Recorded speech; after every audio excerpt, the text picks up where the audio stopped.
Welcome back, everyone, to the Food and Drug Administration's listening session, optimizing FDA's use of and processes for advisory committees. Again, if you missed it this morning, I am Dale Crescenzio, the Director of Stakeholder Engagement within the FDA's Office of External Affairs, and I will be moderating today's public meeting. This meeting is being recorded, will also be transcribed, and copies of the transcript can be ordered through our docket or accessed on our website approximately 30 days after the meeting. In addition, the webcast of the meeting will be recorded, and a copy of this recording should be available on our website in the next 2 weeks. During today's webinar, all microphones are disabled except for my microphone and each presenter's microphone as they present. And just as a reminder, if you have a technical issue, you may send a note through the QA function at the bottom of your screen, and our technical support team will be in touch with you as soon as possible. And please also note that we have disabled the chat and video functions on this webinar. We are now going to start the open public comment segment for topic 2, which is service on an advisory committee as a special government employee, or SGE. And again, as a reminder, if you are interested in reading the questions the FDA developed for each of today's topics, please refer to the docket number FDA 2024-N 1809, which is located on www.regulations.gov or on our meeting webpage. And I just want to say thank you in advance to all of our speakers for your flexibility regarding the timing of your presentations today.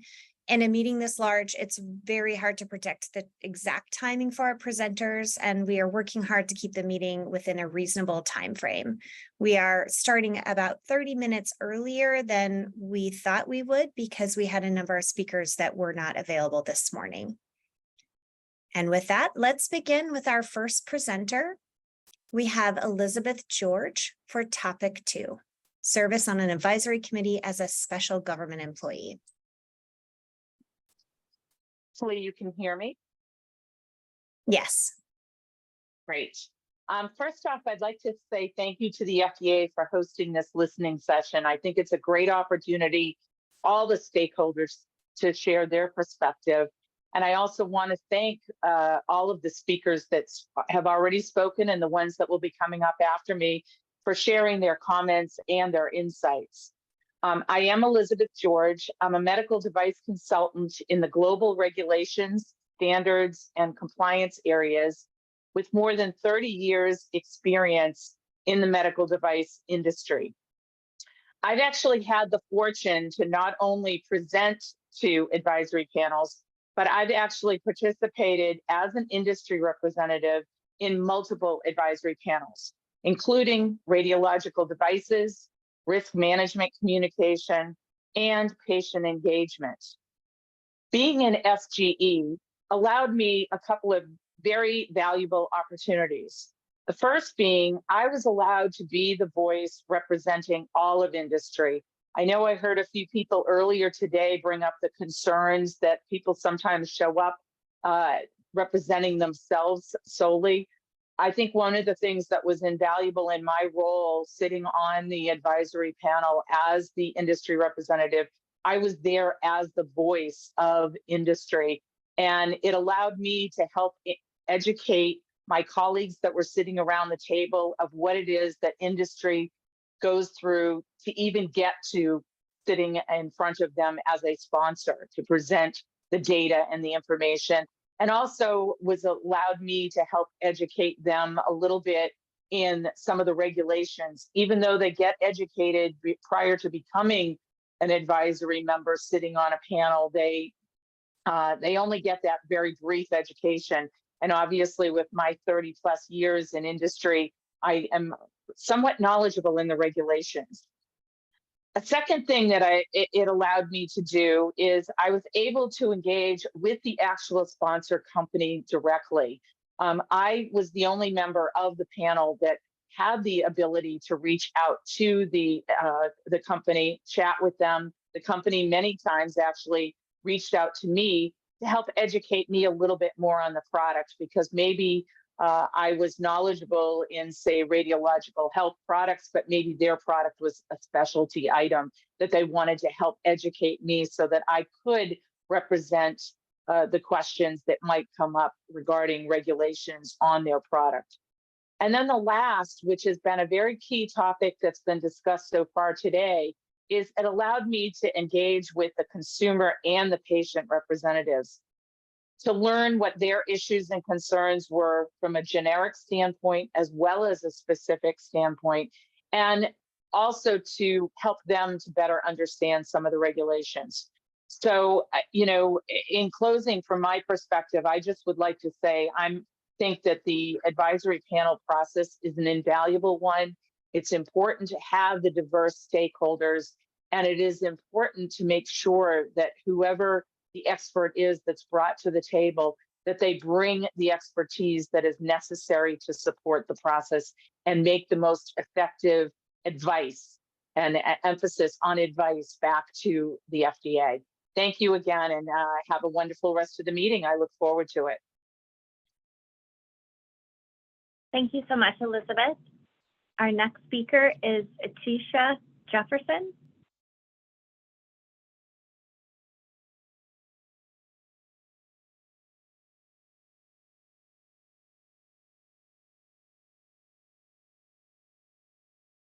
And apologize if I pronounced your name incorrectly, but Atisha Jefferson, are you on the line? Please raise your hand to be recognized.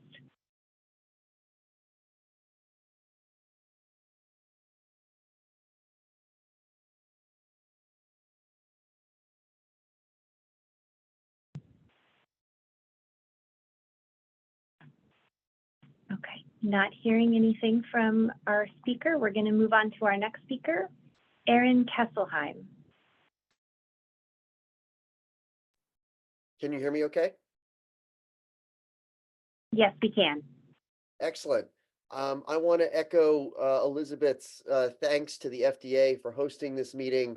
I think it's a wonderful opportunity to discuss some very important issues. My name is Aaron Kesselheim, and I lead the Program on Regulation, Therapeutics, and Law in the Division of Pharmacoepidemiology and Pharmacoeconomics at Brigham Women's Hospital.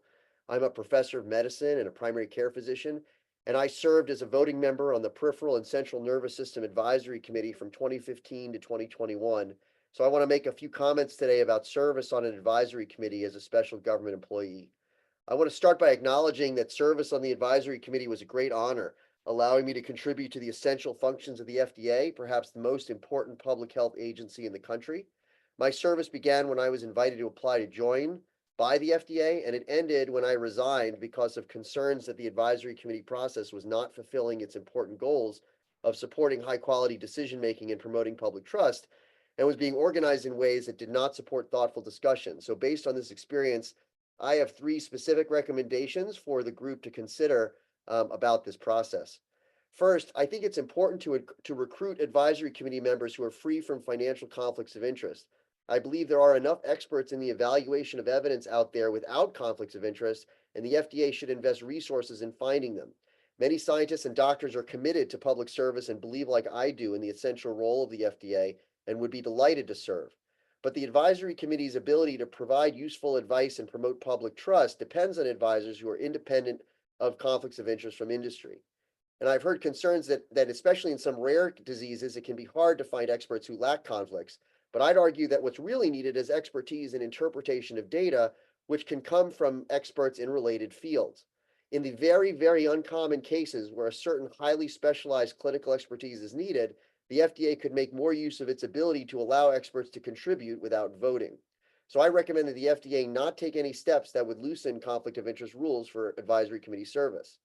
Today's meeting guidelines also mention the concern about excessive paperwork, but my recollection is that the paperwork involved was totally reasonable. As academic experts, we deal with lots of paperwork all the time, disclosing financial relationships to the journals we publish in, as well as to our academic institutions. Thus, taking the extra steps of disclosing the same relationships to the FDA seems like a completely legitimate part of the important process that advisory committee members must go through to ensure that their recommendations are free from conflicts of interest. The honor of serving on an advisory committee and my understanding of the importance of screening for conflicts of interest more than justified any minor amount of paperwork that I might have had to do. Second, my experience as an advisor would have been enhanced with more meetings, since who wants to sign up for a group if that group never meets, and opportunities during the meetings to discuss the case and issues involved with other advisory committee members. Currently, the structure of an advisory committee meeting allows for Q&A with the FDA and industry, but relatively little time for discussion among advisory committee members. So I'd recommend restructuring advisory committee meetings to cut down on the industry's presentation, since the data are well described in the meeting materials, and increase the time for discussion among the AC members with the option to have industry representatives answer questions. Similarly, the experience of being an advisory committee member would be enhanced with guidance about how to consider the sometimes hours of personal individual testimony provided by patients. It's hard to know how to take those personal statements and weigh them against the clinical trial data that the advisory committee has been organized to assess. I believe such changes can make the advisory committees more gratifying for the members involved and can help with the recruitment effort. And then finally, I wanted to emphasize that I thought voting was a useful part of the experience of being on an advisory committee. It helped crystallize and clarify my perspectives after a day of conversation. I would suggest that the FDA look into how advisory committee questions are phrased to ensure they're well designed and elicit the most useful information for the FDA to use, but I would not recommend that the FDA consider avoiding votes. Thank you for the opportunity to present to this group. And I look forward to hearing the rest of my colleagues' conversations during the day as well. Thank you so much, Aaron. I understand that our next speaker hasn't been located on the line. Abdel Jalil Macau. I'm sorry if I'm mispronouncing your name. Please raise your hand if you are on the line.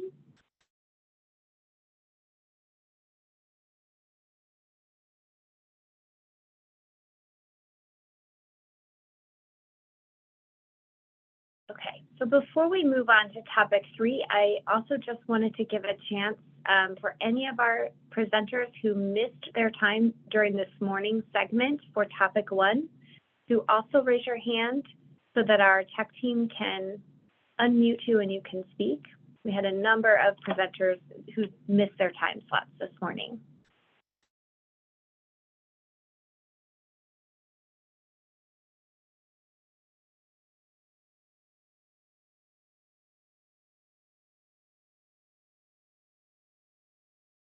Okay, not seeing any hands raised. I'm going to move on to topic 3. Next slide, please. And one more slide. Topic 3 is the public perception and understanding of advisory committees. And let's begin with our first presenter, Scott Brunner.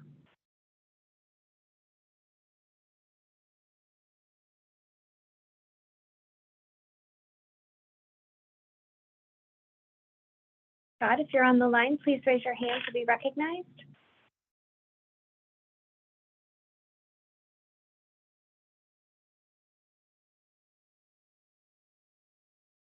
I understand Scott doesn't appear to be on the line. We're going to move down to our next presenter, Russ Paulson. Hi, can you hear me okay? Yes. All right, thank you. And thank you for holding this session, inviting input. Recognize the FDA is tackling a complex set of issues here, and we appreciate the hard work that's gone in before this meeting, and it's going to continue presumably after today by the staff. Also want to thank members of and temporary members of advisory committees, including Dr. Kesselheim. Based on what we've seen, they only get the hard stuff, and they all want to give FDA their best advice. My name is Russ Paulson. I'm Chief Operating Officer at Us Against Alzheimer's. We're a national nonprofit patient advocacy organization focused on ending the scourge of Alzheimer's disease. We have a particular focus on rigorous research on patient preferences. I have no personal conflicts. My organization is governed by a board of directors, volunteers with no connections to the pharmaceutical industry. We do accept support from companies along with foundations and thousands of individuals. To improve public understanding of advisory committees, you might want to take one step back. Just as today's meeting is one part of an effort to improve the advisory committee process, each AdCom meeting is just one part of a larger process of decision-making at the agency. And for a specific drug, as we understand the process, that starts with meetings with sponsors as trials are being designed, continues with discussions while trials are being executed, includes on-site visits to trial sites. Then you all receive and analyze what we've been told is literally a truckload of data. And you do that in the context of other truckloads of data that your experts have seen in the past. Sometimes there's an AdCom. This process always then goes on to more analysis, more questions, and then the announcement of a label. And then the cycle continues with monitoring and more trials and so on. And I'm sure the FDA staff could add to that list. But the point is, the meeting of the advisory committee is the one peek that the public has into this process until a decision's announced. Dr. Califf said it was a unique window this morning, but in our experience, it's the only window. So that whole structure, with it being the only window, inherently puts focus on the advisory committee meeting and the votes there. And so it's going to be tough for you all to solve that structural problem simply with more communications or better communications somehow. Now, you have to address the substance of the issues raised today about advisory committees, the expertise needed, the structure of the meetings, the burden on administrative. We heard a little bit this morning about the need for diverse representation, and we would urge you especially to include patient representation and experience of patients. But as you think about the AdCom, 3 points. One, we'd urge you to think about these meetings as just one piece of how the agency makes decisions and to improve communications about the entire process of decision-making. 2, we'd urge the agency to find additional ways to engage transparently with patient advocacy groups so we can better explain the process and the role of an AdCom to those with the disease who turn to us for information. And 3, we'd urge the agency to find reasons and ways to engage with us beyond the structure, behind a single AdCom and a briefly available public docket, so that we can inform the FDA of patient perspectives on our particular questions that are being addressed. Now, to expand on point 3 a little bit, it would be a bad way for you to do science, to have a single meeting of a small group who had a couple of weeks to look at the data, and then at a predefined time during that meeting, take a vote that's going to determine an outcome. That's not how the FDA works, fortunately. But this is not just a communications or perception problem, because in fact, that one meeting is, in our experience, the main chance for a small group of experts to ask questions of the agency staff, of researchers of the companies, of non-scientist representatives, and hear from members of the public. And that structure of a single meeting puts enormous pressure on the chair to make sure all sides are heard from, that groupthink doesn't take over, and that really complicated questions which are raised somehow get answers within minutes.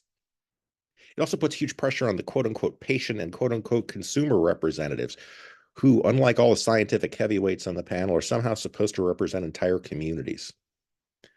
The entire structure of decision-making has no real place for the voice of the patient to be heard, other than potential personal stories in this open public hearing. And that segregated portion of the meeting often feels completely disconnected from the rest of the meeting. There's no opportunity for dialogue, and it may not include stories that are broadly representative of patient experience. Now, there's a public docket, that's helpful, but structuring the docket around a single meeting is pretty limited. And in our experience, the specific topics the FDA wants input on are released 72 hours notice. So we either have to write general comments in advance, or we scramble to write comments that are responsive to the specific questions the agency wants to know. And that's no real way to get best thinking or get the agency best insights. We've invested in rigorous peer-reviewed research on patient preferences, and we have a standing capacity to survey a large group of patients, but a 72-hour timeline and a 3-minute speaking slot doesn't really take advantage of that.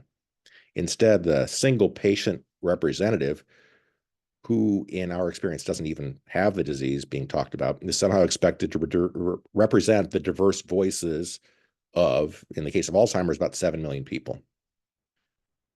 It's a big job, not doable. In summary, we'd urge the agency to look at the structure of its entire decision-making process, the role of the AdComs within that as part of the answer, to look for ways to engage meaningfully and transparently with patients and patient reps in a way that cannot happen within a small portion of the single meeting or with a small, single token patient representative on a committee. Thanks again for tackling these difficult issues and for taking public input. Thank you so much, Russ. I'm going to go a little bit out of order and jump back to topic 2, as I believe one of our speakers is on the line. Atisha Jefferson, I'd like to recognize you next to speak.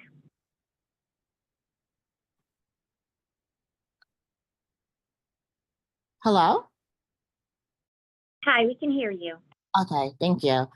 Good afternoon, everyone. My name is Itisha Jefferson. I'm a medical student at Loyola University, Stritch School of Medicine, a scar and alopecia and patient advocate of the Scar and Alopecia Foundation, and a member of Doctors for America FDA Task Force. Doctors for America represents over 27,000 physicians and trainees across the country and various specialties. Doctors for America mobilizes doctors and medical students to be leaders and putting patients over politics on the pressing issues of the day to improve the health of our patients, communities, and nation.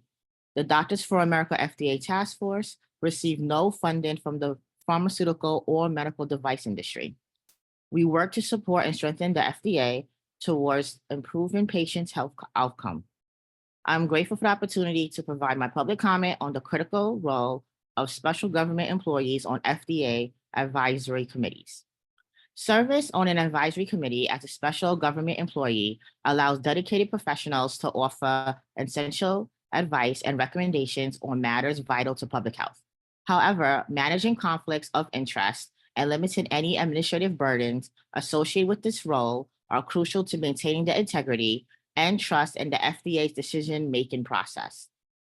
Conflict of interest rules should not be relaxed in order to have more experts serve on the advisory committee.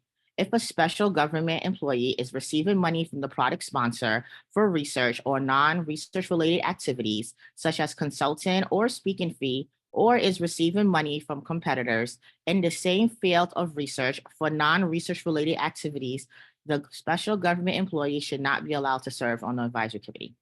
This will cause the special government employee to be biased when it comes to their recommendations to the advisory committee.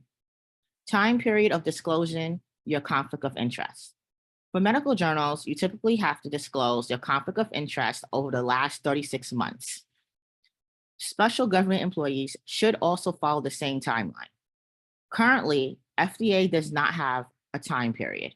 We are recommended that 36 months should be the period the FDA not only asks for disclosure, but also considers when deciding whether someone can serve as an AdCom member. So if someone has a relationship with the product sponsor over the past 3 years, they should not serve, or if they have a non-research relation with the competitor, they should not serve. The Centers of Medicaid and Medicare Services have a public database for prescribers called the CMS Open Payments Data. This website is used to learn about the financial relationships that doctors and other healthcare providers have with drug and medical device companies. Although special government employees are self-disclosing their conflict of interest, FDA should use this public database to cross-check all prescribers, MDs, NPs, PAs who serve on the advisory committee to ensure that they are being truthful when they are disclosing their conflict of interest.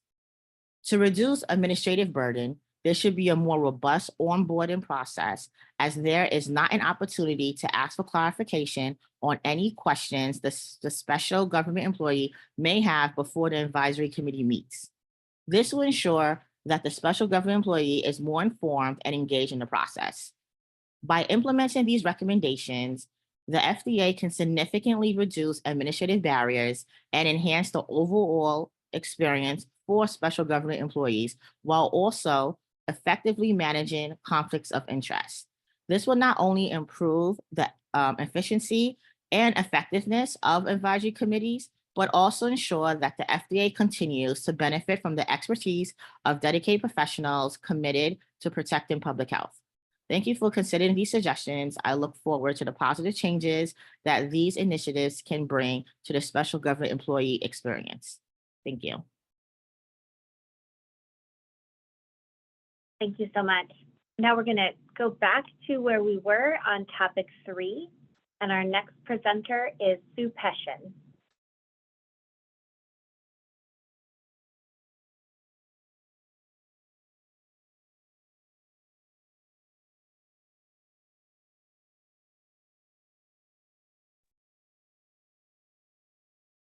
Can you hear me?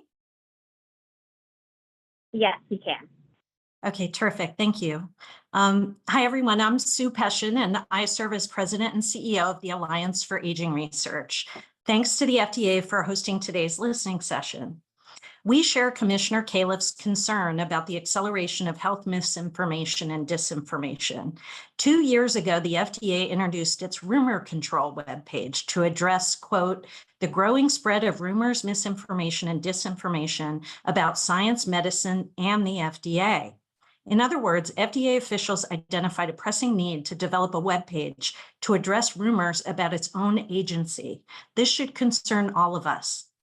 Public awareness and understanding of the role of FDA advisory committees is heavily shaped by press coverage of meetings. In many cases, reporters incorrectly frame an FDA advisory committee vote as having equal weight to the expert regulators at the FDA.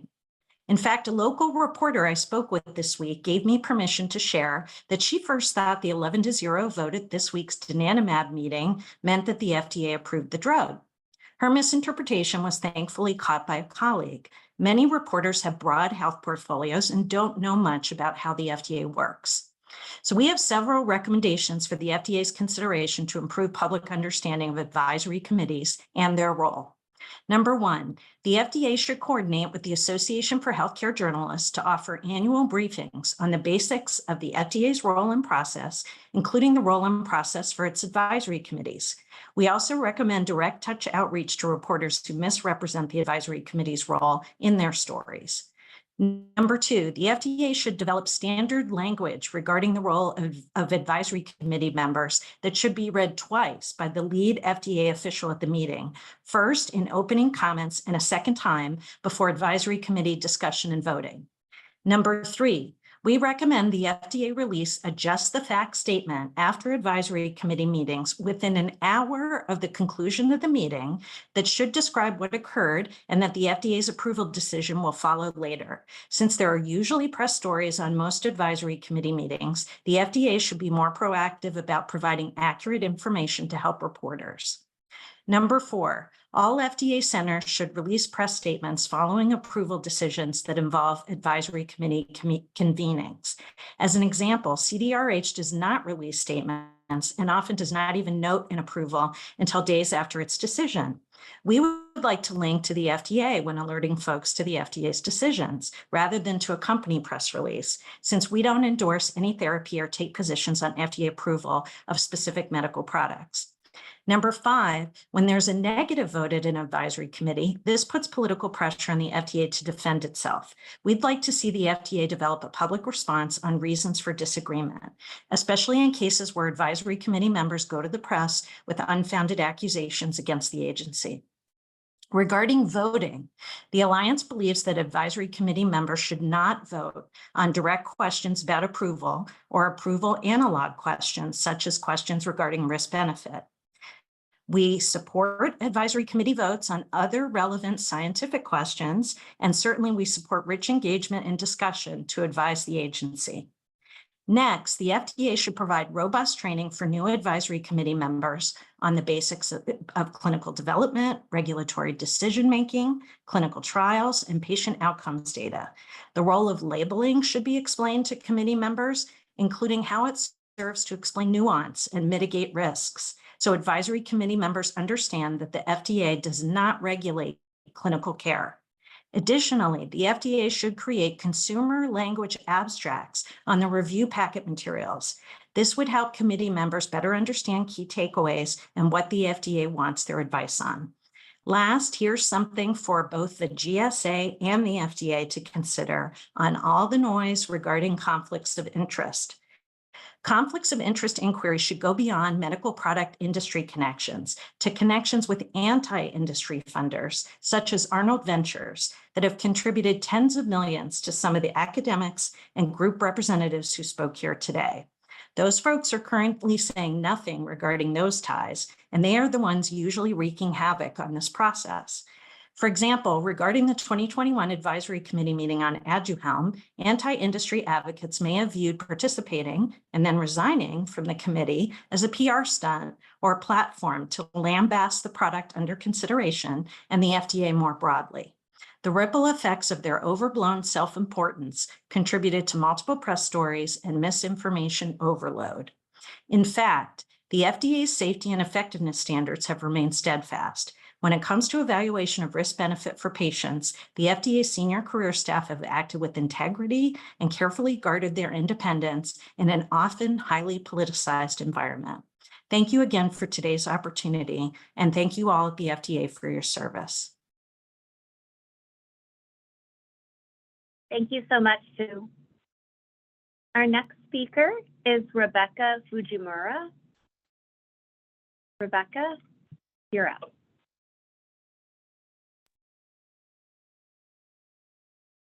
Hi, everyone. Thank you for the opportunity to speak. My name is Dr. Rebecca Fujimura, and I am a Global Health Fellowship trained family physician who's currently practicing in California. I'm here representing Doctors for America. We're an organization of 27,000 physicians and medical students who act to advocate to improve health for patients, communities, and the nation. We are an independent organization, and we do not take any money from pharma or insurance companies. So I'll start off by saying that Doctors for America views advisory committees as an important role in the drug approval process, allowing the FDA to obtain independent expert advice on this decision. On a personal note, as a physician, the FDA approval holds incredible weight in the exam room, and patients rely on the non-biased, thorough reasoning behind the justification of drug approval. And this trust is imperative, and once it's lost, it can be difficult to regain. Also, as a physician, I do not have the time to vet every medication, and I do rely on the evidentiary standards of the FDA to advise and treat my patients effectively. And so that's why Doctors for America is always grateful for the opportunity for patients, physicians, and other members of the public to share their assessment of drugs and therapeutics being considered for FDA approval and acting as a third-party voice. This stance is also commonly expressed by patients and community members to us as healthcare providers. And so in order to keep a strong public trust and understanding in regards to advisory committees, Doctors for America would recommend a few things. And first, there needs to be easily accessible resources written at a basic reading level to describe advisory committees. It is briefly discussed on the website, but there are links to websites and lengthy documents that can make it difficult to comprehend.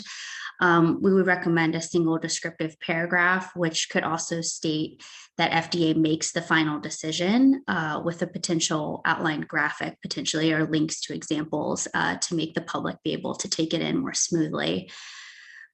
Next, we would like to see the FDA continuing to allow voting of advisory committees. We agree that there needs to be more communication on discrepancies in the final conclusions from the FDA, but we do not support eliminating advisory committee votes. The vote provides necessary transparency of the committee's stance, and it's seen as a trusted third-party oversight. So to clarify for the public, I think we would recommend that the FDA publicize their final decision reasoning based on this analysis if it does not align with the advisory committee.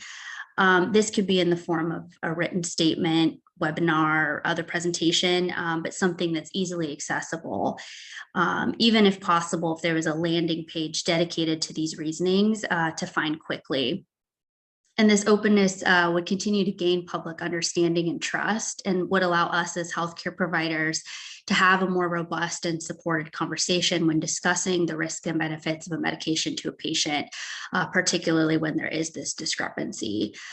So the FDA alignment with advisory committee votes continues to promote public confidence in the agency, but we do know obviously discrepancies occur, but we're left with that less information to support the patient's decision when that occurs. So having resources to refer them to would be a great reassurance to everyone. And making these more public statements or formal documents, we believe would also help educate the public on the role of advisory committees as well. It would show consistency in the FDA making the final decision and how they took the advisory committee's opinion into account. The last thing, we would like to see the strengthening of the format and the content of advisory committees as well, which we think would also gain more public acceptance of decisions. So this was referenced before, but this would involve, a more robust training of advisory committee members on the statistical analyses and the importance of considering scientific evidence as part of their role. And this also might lead to more alignment of final decisions as well. And then the overall integrity of the recommendations is essential. So having clear and open guidelines for conflicts of interest and a robust vetting process. So to close, I'll just say Doctors for America is working to be a voice for healthcare providers and patients, and hopes the FDA will take our recommendations into consideration as a means to protect and strengthen our work and the health of those that we treat. We want to continue to keep the public engaged and trusting in the process of advisory committees and FDA approval, all in order to better care for them on a clinical level. So thank you again for the opportunity to speak with you all today. Thank you so much, Rebecca. Our next speaker is Marcia Howard, and apologies for the misspelling on our slide. Marcia?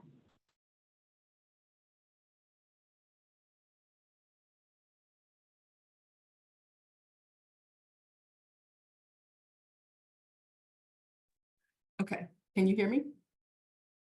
Yes, we can. Okay, thank you. My name is Dr. Marcia Howard, Vice President of Regulatory and Scientific Affairs at the Consumer Healthcare Products Association, or CHPA. CHPA is the national trade association representing companies that manufacture and market over-the-counter or OTC medicines, dietary supplements, and consumer medical devices. CHPA appreciates the FDA's interest in stakeholder input about its advisory committee process and how advisory committees inform agency decisions about the multitude of consumer healthcare products subject to FDA oversight. Our comments touch specifically, on questions 7, 8, 9, and 10 collectively, as they are listed in the Federal Register notice that announced this meeting. CHPA believes that it is in the public's best interest for FDA to clearly communicate to all relevant stakeholders in plain language, in a timely manner, the overall purpose of an advisory committee, the role of committee members as providers of scientific advice only, and as well as a summary of the discussion and any votes. Certainly, each FDA advisory committee meeting will have its unique considerations and questions. However, there are aspects of the advisory committee meeting process that are consistent regardless of the topic. FDA could prepare before and immediately at the conclusion of each advisory committee meeting with ready-made information kits of materials for reporters, consumers, industry, healthcare professionals, retailers, and other stakeholders.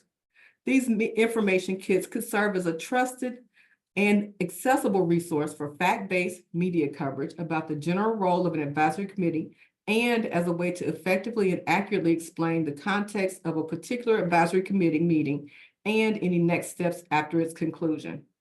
The information kits could include, for example, press releases, fact statements, frequently asked questions, timelines, and FDA context should the media or the general public have questions before or after the meetings.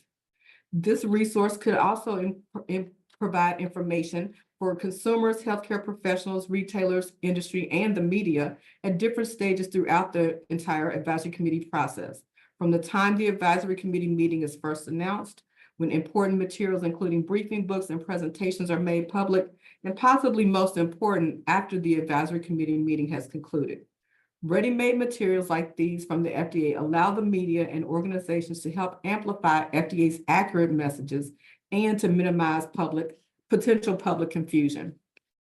Because FDA takes advisory committee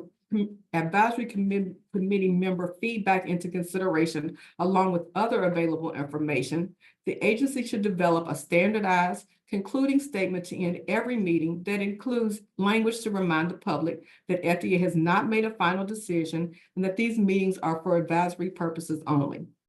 Any post-meeting materials would also remind the public that advisory committee discussions are one of several elements that will be considered before any possible next steps are taken by the agency.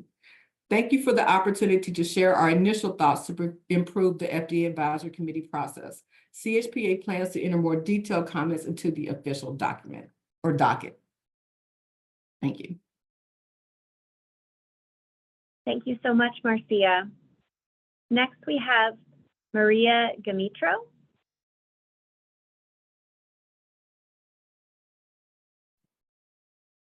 I assume you can hear me? Yes. Good afternoon. My name is Maria Gamitro, and I am president of the nonprofit patient consumer safety organization, Breast Implant Safety Alliance. We provide unbiased, science-based education and resources for informed decision-making. Our organization is not funded by industry, so there are no conflicts of interest to disclose. I also want to mention I'm a board-certified patient advocate, and I have served and continue to serve with multiple consumer and patient safety organizations such as MDIC, Patient Safety Action Network, Medufa 5, Patients Rising Delegate, USA Patient Network, Komen Advocacy Ambassador, and the Breast Surgery Collaborative Community, to name a few. I want to thank the FDA for the opportunity to provide comments today, and I will be speaking on public perception and understanding of advisory committees. As patients and advocates, we want to help improve the perception the public has on FDA advisory committees. Our views on the advisory committees have somewhat shifted over the past few years, the more involved we have become. While we appreciate that the FDA provides opportunity for patients and consumers to speak, we feel that patients and consumer advocates are often at a disadvantage. A patient or consumer advocate does not have access to the same resources or knowledge as other industry-funded medical professionals. We have concerns about the imbalance on the advisory committees. There's a small number of patient and consumer advocates serving with a larger group of industry professionals that may have a particular bias. We also have concerns about advisory committee members and presenters having conflicts of interest. Conflicts of interest seem to be a big problem and erodes public trust. Informed consent and accountability are important to the public, and patient trust is critical to the FDA. We have drafted 7 suggestions for the FDA to consider. 1, the FDA could be more transparent about the advisory committee's role and influence, and to encourage the committees to do more than listen to the patient and consumer advocates, but also engage with them and ask questions. 2, the FDA could create better balanced, more diverse advisory committees with more patient and consumer safety thought leaders, change makers, and representatives. The academic mind is needed, but so are the patients living with the condition, the ones on the receiving end of the drug or device development. 3, when it comes to advisory committee members, the FDA could solicit relevant patient advocacy groups and nonprofits not funded by industry an opportunity to nominate for membership on an advisory committee and or allow patient consumer advocacy groups an opportunity to provide feedback on potential members. 4, the FDA could provide more transparency to the public about how members of the advisory committee are selected. 5, the FDA could continue to allow the committee members to vote, and that the FDA be transparent on how members voted and the impact it has on the FDA's final decisions. 6, the FDA could address the conflicts of interest that may exist on advisory committees, meetings, and hearings. In relation to the hearing on breast implants in March of 2019, one example was illustrated in the article titled "Concerns Regarding Dishonesty in Reporting a Large Study of Patients Treated with Allergan BioCell Breast Implants," published in June of 2022. The author, Dr. Eric Swanson, states, quote, 6 of the 8 authors of the 2017 study disclosed that they were Allergan consultants, including Adams, who denied financial conflicts at the FDA hearing, despite a publication disclosing his conflicts with Allergan and Sientra. According to the Dollar for Docs website, Adams received more than $100,000 from Allergan between 2016 and 2018. Jewell, a co-author, reported no conflict of interest. However, he received over $700,000 from Allergan between 2013 and 2018. The 8th author, Culbertson, received $2,000 from Allergan in 2018, end quote. 7, finally, and most importantly, our last suggestion is that the FDA hold a hearing on the problems with conflicts of interest. Conflicts of interest seem to be a common theme, and we respectfully urge the FDA to take action and address this issue to promote public perception and trust.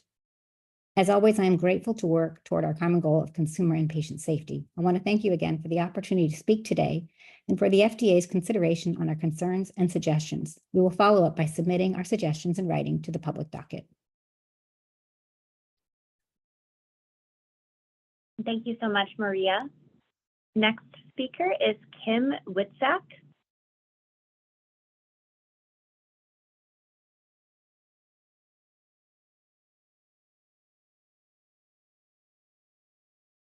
I understand from our technical support that they don't see Kim online.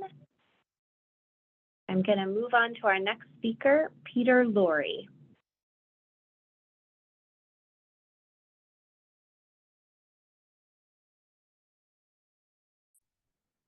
Can you hear me okay? Yes. Great. Well, thank you for holding this listening session and providing me the opportunity to testify. I'm the Executive Director of the Center for Science in the Public Interest and a former FDA Associate Commissioner. Over the years, I've served on advisory committees, testified before them, run them, and conducted research on them. CSPI accepts no corporate funding. I'm going to make 4 points. The first is that voting should be maintained in advisory committee meetings. And as been noted, in a meeting last year, Commissioner Califf said there should be less emphasis on the outcome of advisory committee votes, suggesting that FDA is considering eliminating voting altogether. In contrast, several senior FDA officials have argued recently that voting offers clarity on committees' discussions, and should be retained. I agree with this latter approach. Advisory committee voting is one way that FDA is held accountable for its actions and forces the committee to make the same call that the agency is being asked to make, approve or disapprove. Nothing about requiring an up or down vote precludes members from providing detailed explanations for their votes. Indeed, that is the general practice at present. It is hard to escape the suspicion that the zeal for avoiding numerical tallies is rooted in a desire to avoid controversies that sometimes arise when the agency does not follow the committee's recommendation. Second point, the reasons for accusing advisory committee members due to conflict should be made public. FDA collects information on advisory committee conflicts of interest using 2 forms that are shielded by statute from public disclosure. They're called 3410 and 450. Based on this information, FDA can either preclude a member from attending a recusal or allow them to attend despite the conflict, a waiver, if it determines that the financial interests are too distant or minor, or the need for the member's service outweighs the potential conflict. The substance of a waived conflict is made public at the outset of the meeting. But in contrast, details about the reasons for recusal of a conflicted advisory committee member are generally not made public, although I myself reported a small number of cases where they were disclosed in an article that I wrote in 2006. Each year, FDA issues a report that details the conflict experience of each committee. The report even separates those recused for conflicts, those recused for conflicts from those recused for other reasons. In my experience, and the agency's data appear to confirm this, more advisory committee members have been recused from serving for conflicts than have been provided waivers. This aspect of the advisory committee function gets little public attention. In contrast, advisory committee members who are waived and allowed to serve often create controversy, though their conflicts are likely less significant than those of waived members. Likely more significant, than those of waived members. This is like evaluating the effectiveness of a sieve by the items that slipped through. Changing the statute to permit the disclosure of these forms would be ideal, but in the interim, FDA should do a better job of presenting the data in its annual reports so that this point on recusals is made. Researchers should also take recusals into account, and all of this would probably put FDA's advisory committee system in a more favorable light. Third point, a category of conflicts called 502s should be made public.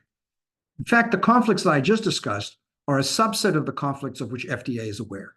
When FDA makes decisions about advisory committees, it reviews the 3410 for direct conflict of interest.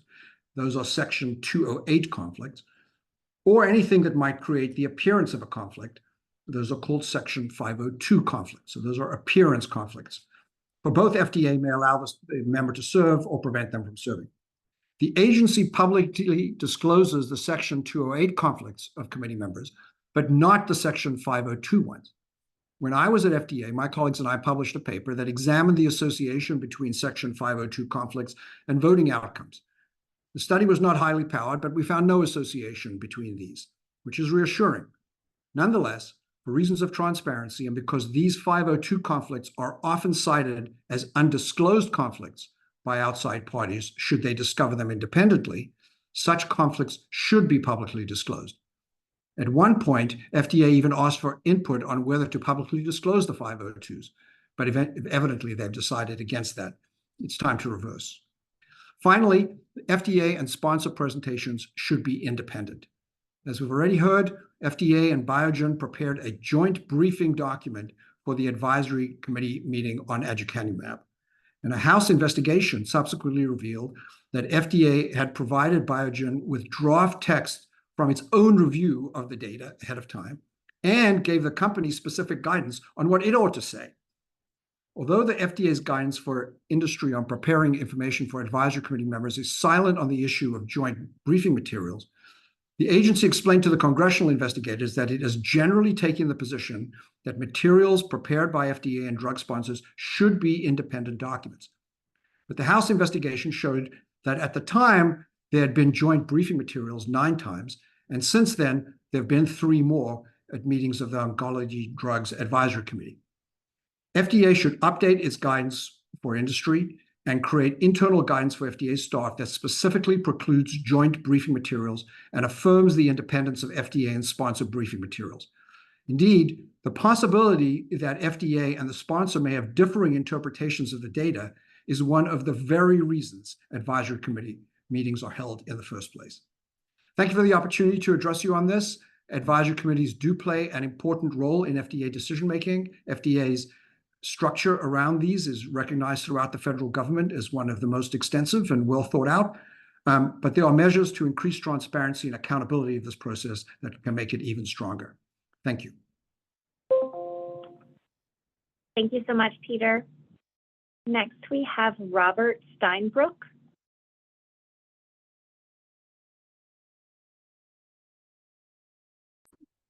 Hello, can you hear me? Yes. Oh, great. Good afternoon. I am Robert Steinbrook. I am Director of Public Citizens Health Research Group. We have no financial conflicts of interest. As Public Citizen frequently participates in FDA advisory committees and makes oral presentations during the open public hearings, we share the agency's goal of improving the public perception and understanding of these meetings. In my remarks, I will address 3 topics: the importance of maintaining or perhaps even expanding voting questions as a central feature of advisory committee meetings. Number 2, releasing both the sponsors and the agency's publicly available briefing materials 5 to 7 business days before the date of the advisory committee meeting, not, as is typically the current practice, no later than 2 full business days before the meeting. And 3, reducing to 0, with rare exceptions, the number of voting members of advisory committees who are granted waivers to participate despite having an otherwise disqualifying financial interest. We believe that if all these recommendations, if adopted, would improve the public perception and understanding of advisory committees. Comments from FDA officials have raised concerns that advisory committees will be asked to vote less frequently on central questions, such as whether a drug is effective for the treatment of a disease, whether its benefits outweigh its risks, and whether the drug should be approved. Although we understand that a committee vote may be mistakenly viewed as an agency decision, it is the FDA's responsibility to explain as needed that advisory committees, as the name indicates, are advisory, and the agency makes the final decision.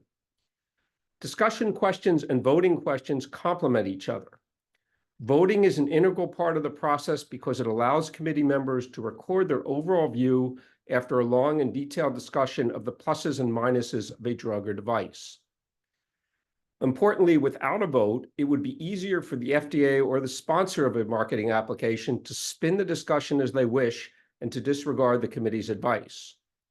Moreover, a vote, particularly in instances when the FDA does not follow the committee's recommendations, increases the chances that the agency will clearly and publicly state why it reached a different decision. At present, publicly available materials for an advisory committee are usually released 2 business days before the meeting. The materials are complex, totaling dozens, if not hundreds of pages, and require careful study. Importantly, I should note that when slides are included in the oral presentation, they often must be submitted to the FDA on the same day that the briefing materials become available. Because the materials are finalized earlier, the FDA should release them 5 to 7 full business days before the meeting and provide speakers at the open public hearing with a minimum of 2 full business days to prepare slides. Finally, granting waivers to participate to voting members of advisory committees, despite their having an otherwise disqualifying financial interest, makes it easier to find voting members. That's clearly the case. Nonetheless, granting a waiver based on the agency's determination that the quote, financial interests are not so substantial as to be deemed likely to affect the integrity of the surfaces, end quote, is inherently a subjective judgment. There's an essential point about financial conflicts of interest, which was made long ago in a 1993 article in the New England Journal of Medicine, but this central point is often ignored or misunderstood.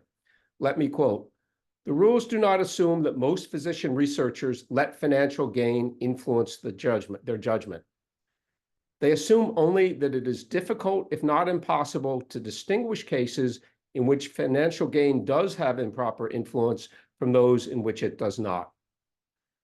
Reducing to zero, with rare exceptions, the number of voting members of advisory committees who are granted waivers to participate would be an important step forward for the integrity of the advisory committee process." Thank you very much for the opportunity to comment. Thank you so much, Robert. Our last speaker on this segment is Ramesha Ramachandran. Sorry, I mispronounced the first name, Reshma Ramachandran. Are you there? Yes, I'm here. Great, thank you. Hi, thank you so much for the opportunity to speak today. My name is Reshma Ramachandran. I'm a practicing primary care physician in health services research. I work at Yale School of Medicine as an assistant professor, where I co-direct an interdisciplinary initiative called the Yale Collaboration for Regulatory Rigor, Integrity, and Transparency, or Yale CRIT, where we study medical product evaluation, approval, and coverage towards improving patient outcomes. I have no financial conflicts of interest, and I also serve in a volunteer position as the chair of the FDA Task Force for Doctors for America, a nonpartisan independent organization that represents over 27,000 clinicians and trainees across the countries and across different medical specialties that works on issues related to ensuring affordable access to high quality care. As part of this, the FDA Task Force of Clinicians also works to support and strengthen the FDA to ensure that our patients have true access to truly safe and effective medical products. We've heard here and also earlier repeated concerns from FDA officials about how the public, including clinicians, perceives FDA advisory committees, and specifically that recommendations on the committee may be misperceived as a final regulatory decision made by the FDA. We've also heard several concerns from FDA officials that voting may be contributing to this misperception, particularly when there is discordance between the advisory committee recommendation and the subsequent regulatory decision. However, advisory committees and FDA rarely actually disagree with each other. Overwhelmingly, almost 80% of the time, there's concordance between the advisory committee recommendation and FDA regulatory decision.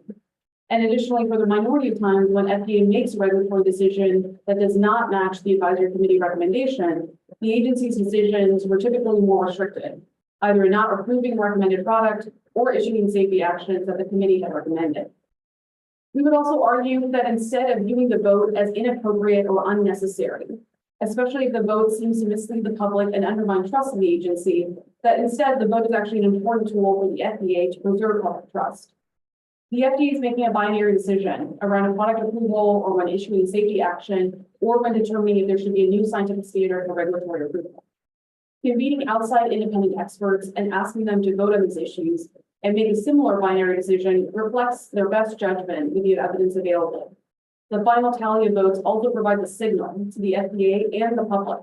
The vote either being near unanimous or close provides important insight to the public and the agency on how well the evidence at hand support the regulatory decision. As FDA already does often, each individual vote can be coupled with an explanation from each advisory committee member for their vote. This, along with the more nuanced views and deliberations during the meeting, could be considered by the FDA in making their final decision and would not be precluded by a vote. FDA can also address concerns around public misperception about the vote more proactively through its own public communication. Within their own press releases, FDA could make clear its rationale for adopting a specific regulatory decision, how the advisory committee vote was considered, and also underscore that the advisory committee's role is advisory. We reviewed FDA press releases in recent years for drug approvals where FDA had convened advisory committees. And we found that FDA often failed to acknowledge that there was even an advisory committee meeting in the first place and any subsequent recommendations. The press releases also did not discuss how the advisory committee recommendation contributed to the agency's final decision, when there was discordance between the voting result and the FDA's decision. Thus, when through public communications, including press releases around new approvals, FDA should acknowledge that the advisory committee meeting, the subsequent voting result and deliberations, and how that contributed to the agency's final decision. If following an advisory committee, the FDA considered additional data that was not reviewed by the committee, the agency can make that clear in their public communications. By making the decision-making process more transparent and acknowledging the advisory committee meeting, the FDA can clarify that the advisory committee is indeed advisory. This would also help further engender public trust in the agency in publicly taking into consideration the views of outside experts. To also preserve public trust in the decision-making process, FDA could also improve the timing of their communications to the public. Currently, as Dr. Steinberg noted, FDA posts the questions and briefing documents no later than 48 hours ahead of the meeting. And these detailed documents provide the first insights into the agency's thinking around the underlying evidence ahead of approval. But the short time period may preclude a broader group of public stakeholders from participating or preparing testimony that would be presented as a part of the open public hearing or considered by the advisory committee in a written format. A time frame of no later than 7 days rather than 48 hours in advance of the meeting would further instill public trust in the agency's decision-making process by allowing for more public stakeholder participation. This also allows an opportunity for the FDA to make clear, well in advance of the meeting, their rationale for convening the advisory committee, and also that the advisory committees, again, are meant to be advisory and to inform the final decision. Additionally, rather than relying on sponsors issuing their press releases about an advisory committee meeting with their own interpretation of the vote and deliberations that are biased, or waiting for media outlets to cover the advisory committee meeting, oftentimes only with a focus on the vote, FDA could instead be more proactive and issue their own statements about the resulting vote and meeting deliberations, including the clinical considerations around regulatory decisions that are discussed as a part of the meeting. FDA advisory committees play a critical role in providing outside independent expertise around regulatory decisions that shape patient access to medical products, as well as the standards for innovation and regulation. And any reforms to how FDA uses and engages advisory committees must be centered around the agency's goals of protecting public health and preserving public trust.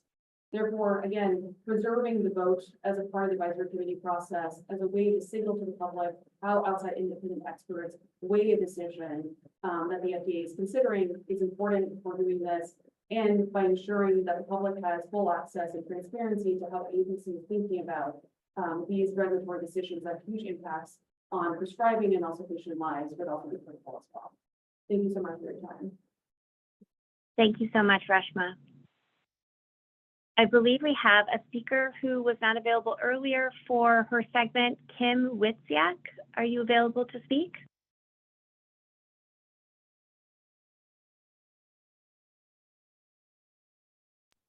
Can you hear me? Yes, we can. Oh, perfect. Thank you. All right. My name is Kim Witsiak, co-founder of Woody Matters, a drug safety organization started after the death of my husband in 2003 due to an undisclosed side effect of antidepressants. I also serve on the board of directors for USA Patient Network, an independent, free of industry funding organization advocating for safe, effective, accessible medical treatments. In addition, I am currently a consumer representative on the FDA Psychopharmacologic Drugs Advisory Committee. My comments today are based on my extensive experience with the FDA Advisory Committee process over the past 2 decades. Before my husband's death, I, like many others, including doctors, blindly trusted the FDA approval process and was unaware of the FDA Advisory Committee structure. I had no idea that FDA held advisory committee meetings in 1991 on the emergence of violence and suicide with Prozac. At the time, the committee was stacked with members with financial ties to antidepressant makers who voted against any link to the drug. Eventually, 13 years later, the FDA finally added black box suicide warnings to antidepressants after a series of adcoms. Although there have been some improvements since those early hearings, further enhancements are needed. Here are a few points I wish to highlight around improving the public's perception, and will expand more on other issues in my written submitted comments. Public perception matters. The public often views the FDA as prioritizing industry over the public. Transparency and communication are vital for helping restore public confidence. For starters, I think there needs to be more transparency around when and why an AdCom is called. Fewer than half of the all drugs, new drugs receive an average advisory committee meeting. The public perception is also driven by its understanding of the advisory committee votes and how it's communicated. There has been talk by the commissioner to get rid of the advisory committee vote and use the committee as a venue for discussion, and as the ultimate, confusion in the FDA decision. In my opinion, voting is an important part of the process, although it could be improved. I've always found the explanation for the vote more informative. You often learn someone has concerns with safety, although their vote doesn't necessarily reflect this. One possible improvement is doing something like the MedCAC advisory committees and having a range of 1 to 5 on votes, like how confident are you? You might get better information, and that helps guide you in an ultimate decision. This also allows for more nuanced conversation versus an absolute black or white vote. Also, the lack of debate or forum for public discourse also contributes to this perception. Where there's safety concerns, there should be a dedicated time on the agenda to bring in outside experts who may have valuable information. Instead, these experts are often just given 3 minutes to speak during the open public portion of the meeting or submit written comments. I saw it with antidepressant hearings, and I've seen it now in my role on the advisory committee that I serve on, where another country took the drug off the market that we were reviewing. And I would have thought that the FDA would have wanted, or the advisory committee should have heard from the UK regulators why they were taking the product off the market. Or Chantix, where there was a safety, where Pfizer wanted to remove the black box neuropsychiatric warning. I would have thought that the committee and the FDA would have wanted to know why their 3,000 lawsuits were settled and for hundreds of millions of dollars before, before FDA, we were not able to have that discussion. And I was recused from serving on the committee days before for having an intellectual bias. Engaging in robust debates, especially around safety, is crucial for restoring public trust, especially when we have mis and disinformation. So in closing, I have to say serving as a consumer rep has been an honor, and I take my role very serious. I know the discussions we have during the meetings have real life consequences for the real world patient and doctors. It is important that these committees are balanced by members with diverse experience, background, perspectives, free of industry or academic or institutional influence. Thank you for your time and consideration of my comments as you retool and make necessary changes to the advisory committee structure. We need to remember the original mission of the agency. Thank you. Thank you so much, Kim, and thank you to all of our speakers for flexibility on the timing. Before we take a short break, I want to give any speakers from this segment who missed their slot a chance to speak, or speakers from segment 1 from this morning who did not get to speak. If you're on the line, please raise your hand. This includes Scott Brunner from this segment. If you're there, we'd love to hear from you.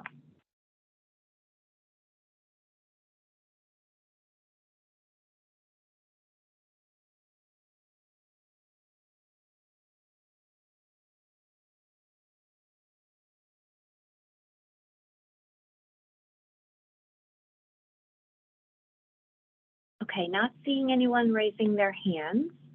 I'd like to take a 10-minute break at this time. It is about 1:40, so we will reconvene at 1:50. Thank you so much.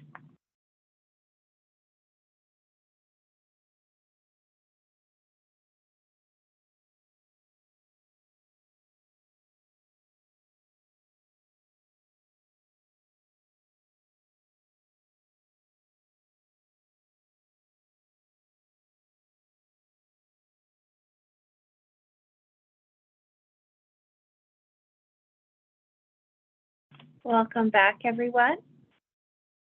We're here to continue the open public comment segment for topic 3 of our advisory committee public hearing today. Topic 3, again, as a reminder, is public perception and understanding of advisory committees.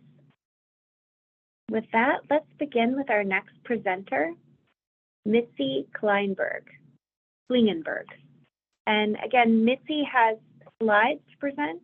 Mitzi, when you are ready to move forward, our tech team will move slides forward for you. You may just say next slide.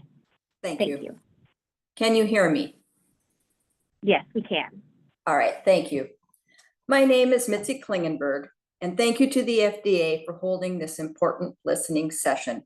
I'm going to share my family's perceptions and participation experience in an advisory committee meeting. I understand and respect the FDA's rights and obligations to approve a treatment. Also, no organization or company has ever asked me to speak on their behalf or has made suggestions or tried to influence what I should say. I am only speaking for my family and myself. My son has ALS, a rare 100% fatal disease. He participated in a phase 3 trial, and this treatment was effective for him. He didn't have disease progression for the duration of the trial and for some time after. When the treatment effects diminished, he began his disease progression. He received expanded access treatment 2 times, and both times he regained function and halted disease progression in significant ways. He had a total of 9 doses and is one of the very few people to have received that. Slide. When our family realized how significant his treatment response was, slide please. When our family realized how significant his treatment response was, we felt a moral obligation to document his lived experience.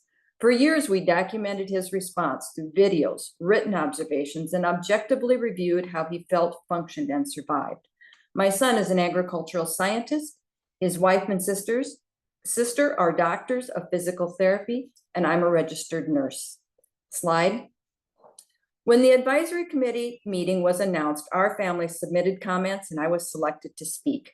This slide shows our written comments. We worked hours to prepare helpful presentations. We showed evidence of how he felt, functioned, and survived.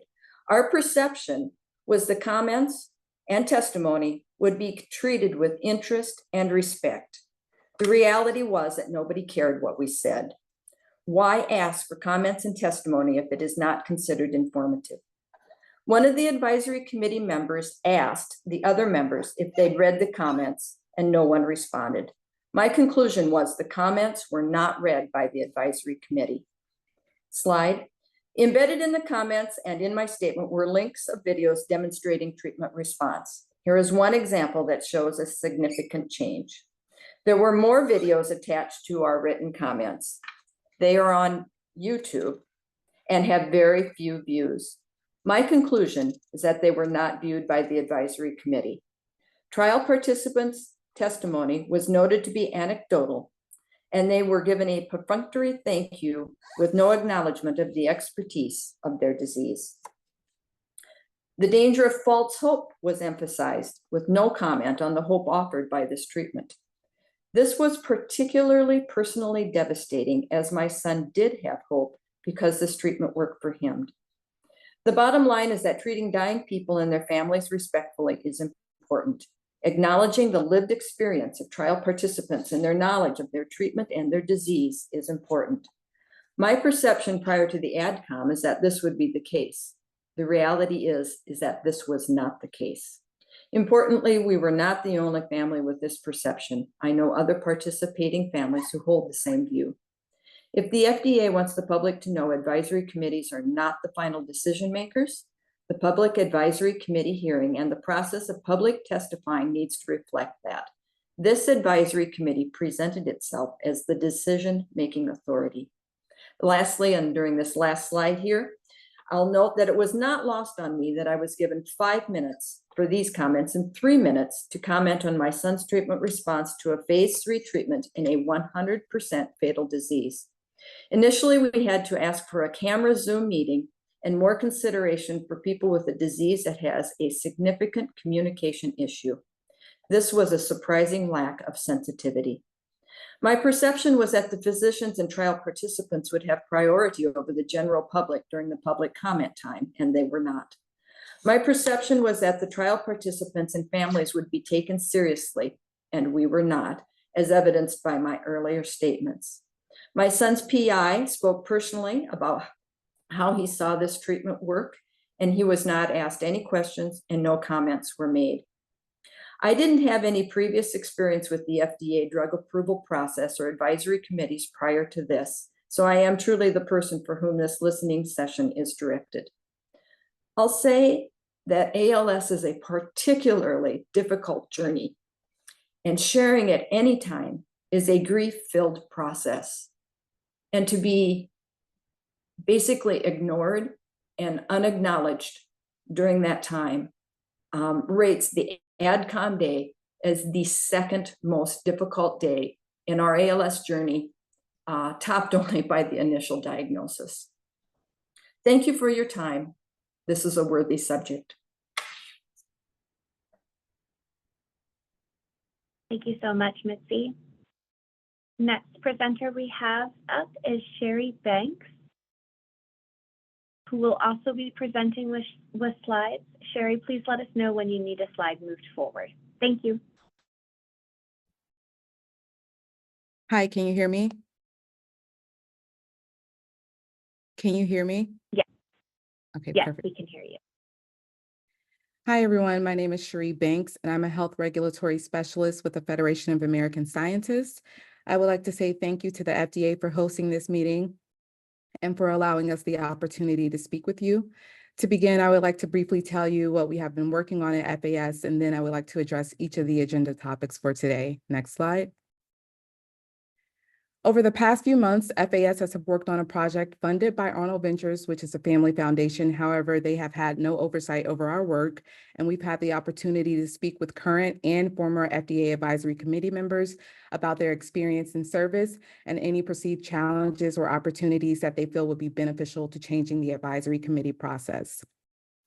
The purpose of this project is to learn how federal agencies can better engage external scientific experts and the public to address critical public health challenges. And because of this, we wanted to address all three topics from your agenda because we feel that insights gathered from these interviews with members directly respond to some of the answers you are seeking. Next slide. First, we wanted to discuss committee composition and diversity of perspectives at these committee meetings. From our conversations, if there is flexibility, it is believed that a patient representative should sit on every committee as a voting member because they bring a perspective and knowledge that others may not have due to lived experiences and understanding how treatments affect day-to-day life. It has also been recommended that for committees that are reviewing drugs and devices, that a pharmacist and pharmacologist sit on these committees, seeing as though these drugs and devices will most likely pass through the hands of a pharmacist, and also because pharmacologists understand the clinical application of these drugs. We also recommend establishing a list of temporary members, individuals who can be selected should there be a conflict of interest or additional expertise that's immediately needed.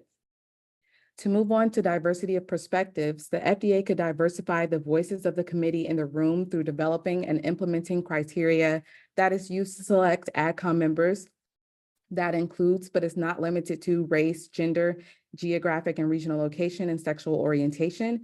And for diversifying the general public at these meetings, the FDA could partner with organizations affiliated with target populations to ensure they're aware of these meetings. Next slide. For service as a special government employee, there was one sentiment that was echoed many times with regard to the COI process. Many members stated that this process is burdensome and deterred them from continuing to serve, and others stated that while they understand the need for this process, it could potentially prevent them from serving in the future. This could possibly be streamlined through digitizing the process and allowing for the selection of an option that indicates your information has not changed, and also having dedicated personnel who are specifically there to determine if there are any changes to the member's COI information and marking them as such. The experience of AdCom members could also be improved through providing training. Some stated that they were not sure of what the FDA really expected of them in this role or what they could expect from the FDA in this process. We also recommend transparency in closing the loop with your AdCom members. While we understand that their role is simply advisory and any recommendations are non-binding, many stated they do not feel that the FDA values their time or expertise because they don't know what decision the FDA has made until it is released to the public. And if the FDA disagrees with their recommendations, there isn't any follow-through to transparently state their reasoning for moving in an alternate direction. So if you want to improve the overall experience of the members, just ask them. The FDA can distribute an anonymous survey with various categories, allowing members to provide direct feedback on improvements they would like to see. Next slide. Now I would like to touch on the public's perception and awareness of AdComs and communicating about these AdCom meetings. From discussions, the general public is not aware of advisory committees and what their role is. However, there are ways that public awareness can be increased. One way is through social media. A poll conducted by the Pew Research Center stated that 8 in 10 Americans believe that social media platforms are an effective way to bring awareness. It's a powerful tool that most successful companies and organizations use to disseminate widespread information quickly. Next slide. And when it comes to communicating about AdCom meetings to the general public, the FDA could develop a webpage that allows people to be placed on a listserv regarding upcoming meetings and also partner with state and local public health agencies to spread awareness. In conclusion, I wanted to mention a recommendation that the FDA could use to assist the public with understanding that in addition to the committee's recommendations, there are multiple factors the agency must consider before making decisions. This recommendation is to include disclaimers on all communications and marketing materials that are advisory committee related. These disclaimers should also be made on the record at all AdCom meetings and should emphasize that while recommendations or votes from the committee are essential to understanding the committee's stance, they are non-binding and multiple factors will need to be considered before making a decision. Next slide. Thank you for your time.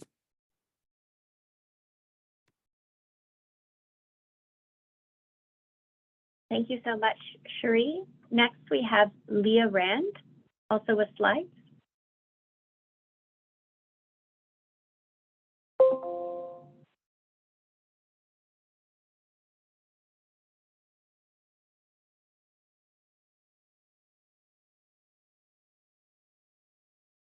We have Leah on the line.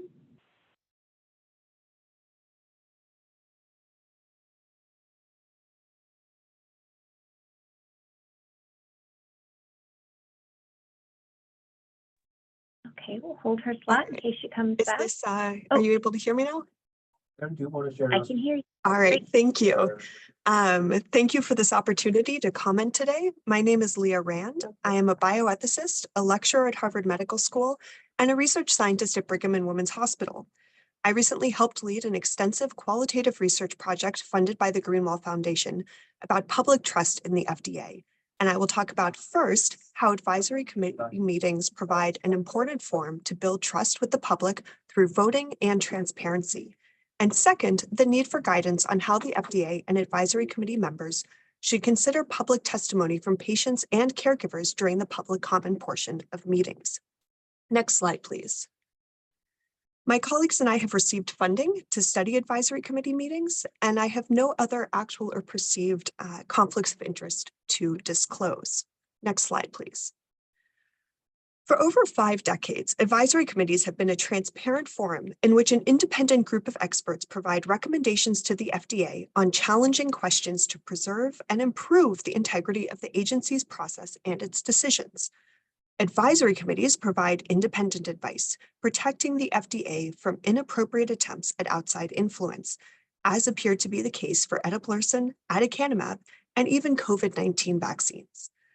Thus, advisory committees build the FDA's trustworthiness by supporting optimal decision-making and by exposing the decision-making process to public scrutiny, so that even if people disagree with the decision, they can gain insight into the justifications for making it. Despite this important role, from 2010 to 2021, the number of advisory committees convened decreased both absolutely and as a portion of new drugs reviewed. Next slide, please. A study conducted by my colleagues found that during the same time period, there was a strong alignment between advisory committee votes and FDA actions on drug approval. 86% of FDA regulatory actions on drug approvals aligned with the committee vote. That the FDA often follows advisory committee recommendations suggests that the committees play an important role in drug approvals, Yet the FDA is turning to them less frequently. So first, to promote public trust in the FDA, I recommend that the advisory committee meetings be held more often with votes on questions like whether a new drug is effective or should be approved. If the FDA were to remove voting, this would undermine trust because concerns raised throughout the day of deliberations could be picked to support whichever decision was most expedient. By contrast, voting is an important part of a consistent, independent process and provides a clear outcome. Second, I recommend that in the infrequent case when the FDA makes a decision different from the advisory committee's recommendation, then it ought to provide a formal explanation and evidence to support that decision. Third, an important part of advisory committee meetings is public comment, and the FDA should provide guidance on how members and the agency should incorporate these comments in decision-making. Now, testimonies from patients, their caregivers, and their advocates include descriptions of living with the condition that the product under review treats, or what it's like to care for a loved one. In some meetings, as we've heard, patients have shared outcomes they experience that are different from the population-level trial results. Patients may be frustrated when decisions do not align with their comments, and advisory committee members are asked to make a decision based on trial evidence, yet also hear conflicting statements from individuals. The current system does not work well for either patients or advisory committee members, so now is a good time for the FDA to evaluate the aims of public comment. The FDA has a responsibility to patients to make clear how comments will be used. Advisory committee members also need guidance on how to incorporate comments and consider patients' experiences alongside the rigorous and scientifically meaningful clinical trial data. My colleagues and I recently received funding from the Greenwell Foundation to embark on a 2-year project to measure the impact of patient testimony on advisory committee and FDA decision-making, and to solicit stakeholder feedback about the appropriate roles of these testimonies. We look forward to sharing the results with you over the coming months and years. Thank you for the opportunity to speak today. Thank you so much, Leah. Our next presenter is Jean Swidler with slides.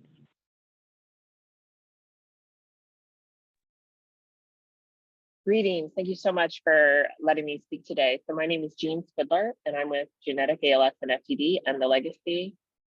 We are an advocacy group focused on the needs and interests of our community impacted by these horrible, inherited, incurable, barely treatable diseases.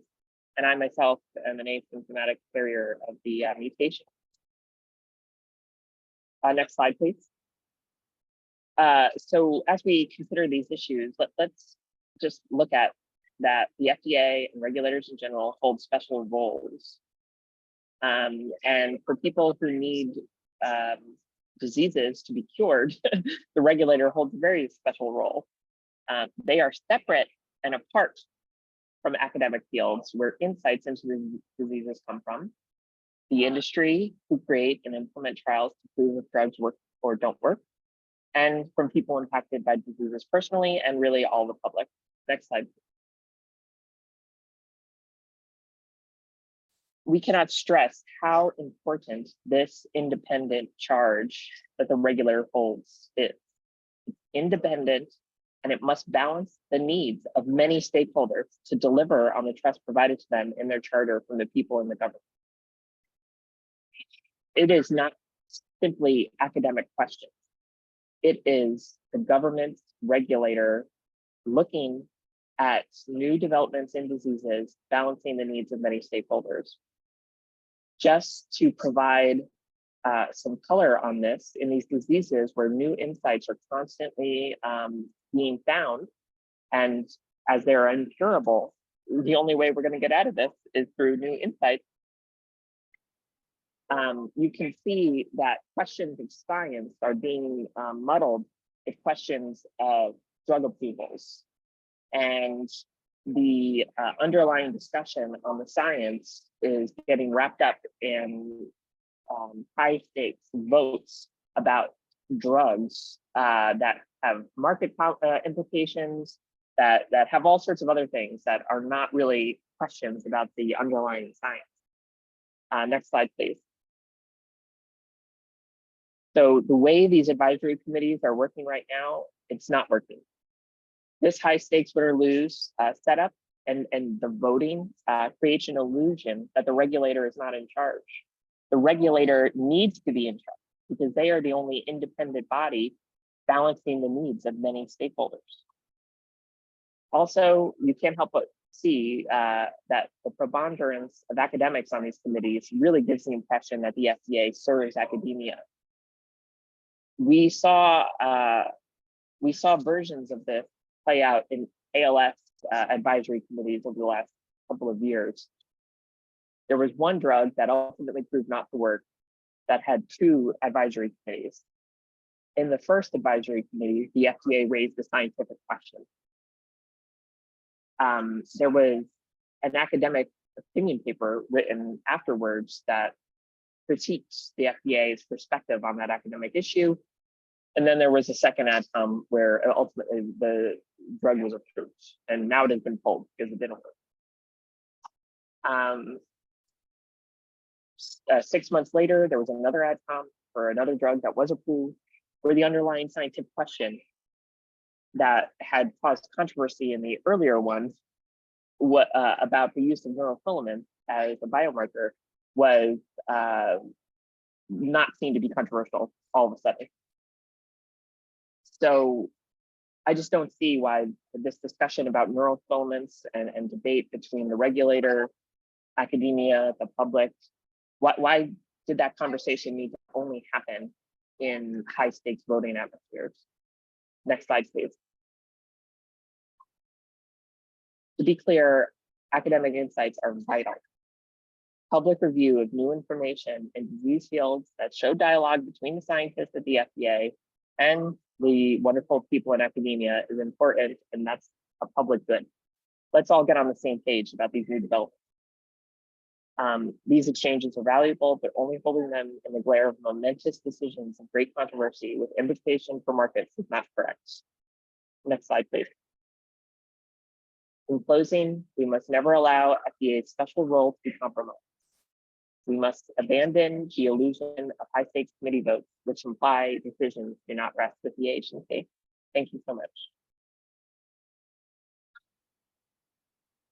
Thank you so much, Jean. Our next speaker is Jim DiBiase with slides.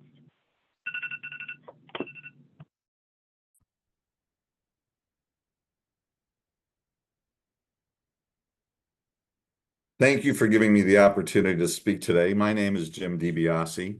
I'm a co-founder of 3D Communications, and for more than 20 years, we've prepared companies for regulatory meetings, including more than 300 FDA advisory committee meetings. I'd like to discuss my remarks on the issues of voting questions and ways to improve the format of these meetings. Next slide. Not voting, at least on the question of benefit risk, can lead to significant unintended consequences. Not voting could cause ambiguity in the outcome of the meeting. As the advisory committee members explain their votes, they give their rationale, which in turn gives clarity that will help the FDA in their decision-making.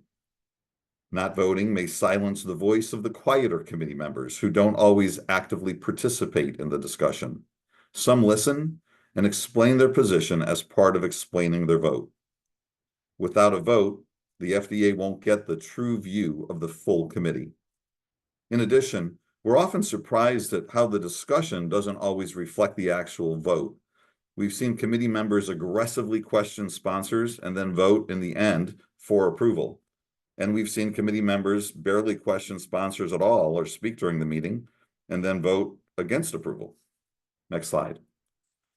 And even when the FDA has non-voting meetings, these rarely occur, but they do occur, votes still happen. We just saw a clear case of this at the Balance Ophthalmics meeting earlier this year. The FDA informed the sponsor and the committee that there would be no vote. Instead, there were 6 discussion questions covering a range of topics. The final question asked the committee to discuss if the probable benefits of the product outweighed the probable risks. Again, it was made clear to the committee that this was a non-voting meeting. When it came to the questions, the chair asked the committee members to express their opinions. For each question, committee members expressed how they would vote, including the question on benefit risk.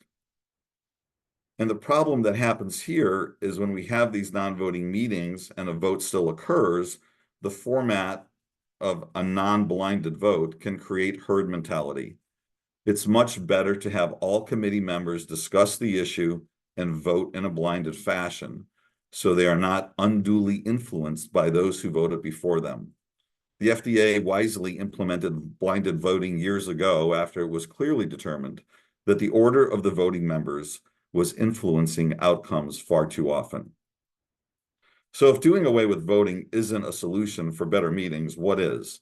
The FDA has already publicly discussed a few important changes to advisory committee meetings that we believe will be very helpful. Next slide. As Dr. Califf has stated, one improvement would be allowing for more time for discussion. The meetings are often too compressed, and not everyone is fully informed prior to the vote. We find this compression also to be true for the Q&A portion of the meeting. Having sufficient time to address AdCom members' questions is critical, and there is rarely enough time given to Q&A. Next slide. The formal presentation redundancies could be eliminated or reduced to allow for more discussion time. As Dr. Pazdur recently stated, where there's agreement between the FDA and the sponsor, data doesn't have to be presented multiple times. Next slide. Perhaps most importantly is inviting more subject matter experts. It's absolutely critical. We've had too many meetings where committee members were not subject matter experts. This issue has been raised by Dr. Marks when he pointed out that it's especially challenging to get experts on committees for orphan and ultra-orphan indications where practically all specialists in rare diseases are involved with product development. Dr. Califf and CEDAR Director Dr. Cavazzoni have also expressed a desire to bring in more subject matter experts to meetings. When there's a lack of subject matter expertise at meetings, there's a less robust scientific discussion. Time is spent educating the committee members, which also takes away valuable discussion time by the experts who are on the committee. In the end, the FDA receives less useful guidance. Current advisory committee conflict of interest rules are well-intentioned. And while they're well-intentioned, they hamstring the FDA's ability to attract experts without changing conflict of interest rules. We're concerned that the FDA will not be able to attract enough subject matter experts to meetings. We agree with the comments from many of the speakers this morning that all conflicts of interest should be disclosed prior to the meeting. And in some cases, the FDA can have experts participate in the meeting to give their opinion without being part of the vote. Next slide. The advisory committee process in the United States provides a rigorous vetting of data and provides useful information to the FDA and to the public. And we'd like to thank you from 3D for challenging the status quo and for your efforts to improve on the process. Thank you so much, Eric.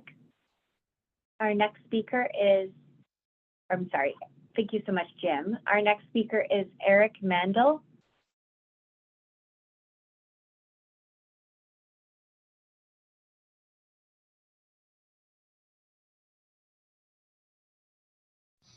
Hello, can you hear me? Yes, we can. Okay, thank you. Good afternoon. My name is Eric Mandel, Manager of Regulatory and Public Policy with Philip Morris International, and we appreciate the opportunity to present at today's listening session. Next slide. We reviewed the questions posed by FDA related to topic 3 and offer some ideas about ways to address the public perception and understanding of advisory committees. Next slide. It's important to note the continued interest in advisory committees. Some interest is proactive in trying to understand more about them. Some is reactionary if, for example, a recommendation or process is controversial. And some try to identify trends based on public information and make arguments about what they think reviewed data says about the role of advisory committees. Next slide. The best source of the role of advisory committees is FDA.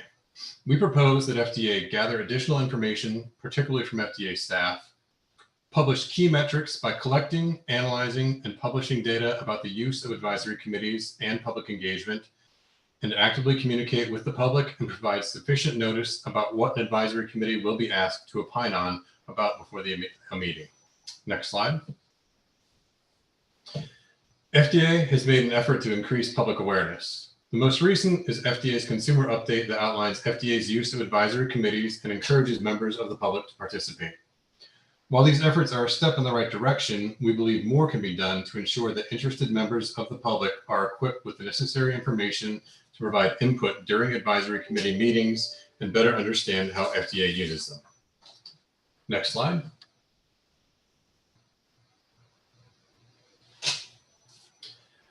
As an example, the NIH website shown on this slide features an organized resources section with access to materials applicable to advisory committees as a whole. Resources also include those specific to medical products, including, for example, information about the FDA Patient Representative Program and how to apply. Because increased public participation may lead to increased public understanding, we think FDA should consider a similar approach. For example, for tobacco products, the website could provide a link to the page for the Tobacco Products Scientific Advisory Committee, as well as a direct link to previous TPSAC materials and additional information about serving as a consumer representative. Next slide. Another key way to increase public participation is to provide more information and more notice about what FDA is asking an advisory committee to do at a specific meeting. For example, in the most recent TPSAC focused on the TPMP rule, FDA's Federal Register notice provided a broad description of what the meeting would cover, recommendations on the requirements for tobacco product manufacturing practice proposed rule. The TPMP proposed rule contains 90 pages of proposed rulemaking and covers many sophisticated topics, including management system requirements, controls for design, development, packaging, and labeling, as well as FDA's proposals for exemptions and variances. As shown on this slide, the topics for discussion presented at the meeting reflected a much narrower focus of what FDA sought TPSAC's advice about. Knowing the proposed topics of discussion more than 2 business days in advance, for example, could maximize the potential for focused public engagement and better understanding of TPSAC's role, which, as the topics reflect, was not to recommend whether the rule should be finalized. Regarding TPSAC meetings for product applications, we think the public and applicants would benefit from FDA providing targeted topics for discussion well in advance to ensure a focused discussion of what FDA wants to know from TPSAC regarding a specific application. Next slide. Finally, we recognize that FDA does publish materials on its website after a TPSAC meeting. FDA could also provide proactive alerts once these materials have been published. Next slide. In sum, we submit the following ideas. 1, survey FDA staff regarding perceptions of the utility of advisory committee recommendations, process improvements, and public engagement ideas. Make key results of that study publicly available. 2, improve public understanding by collecting, analyzing, and publishing data focused on the use of advisory committees annually by product category, how often FDA disagrees or agrees with advisory committee recommendations and why, as well as public engagement with advisory committees. 3, maximize the potential for focused public engagement by providing the agenda and proposed topics for discussion more than 2 business days in advance of the meeting. 4, proactively distribute the advisory committee materials before and after the meeting through, for example, the GovDelivery Communications Cloud and updated Federal Register notices. And 5, provide a one-stop shop for website access to general information regarding advisory committees, along with specific information pertaining to a particular product category. Next slide. We encourage FDA to consider implementing one or more of these ideas, and we thank you for the opportunity to present today. Thank you so much, Eric. Our next presenter is AJ Day with slides.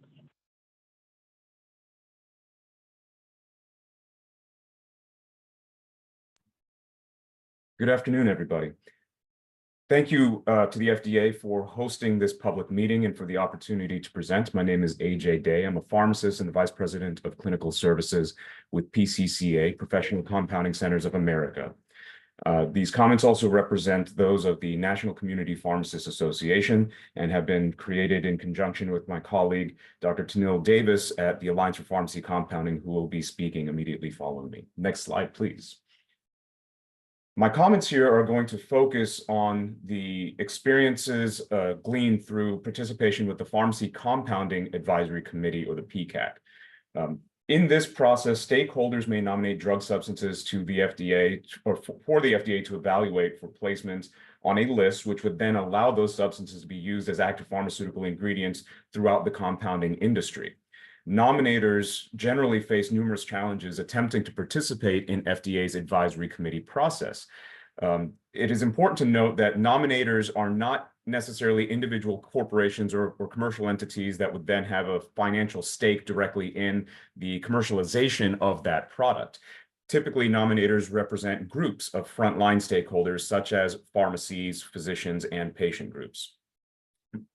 An individual substance may have several nominators for it because, again, there is no market exclusivity or other market protections that are available for any entity throughout this process. Next slide.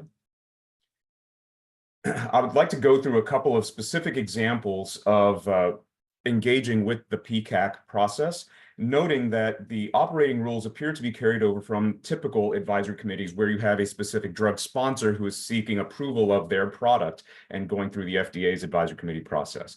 The first example I'll go through is from June of 2022. This was the most recent PCAC meeting. The Federal Register notice of the meeting was pre-published on May 5th. The official invitation went out on May 6th of 2022. The meeting date was set for June 8th. Nominator slides were due to the FDA on June 1st, so 1 week before the meeting. However, the FDA's briefing packet was not released until May 18th of 2022, and it was only released on that date because of a request sent to the FDA to ask them to provide the briefing packet with the meeting analysis.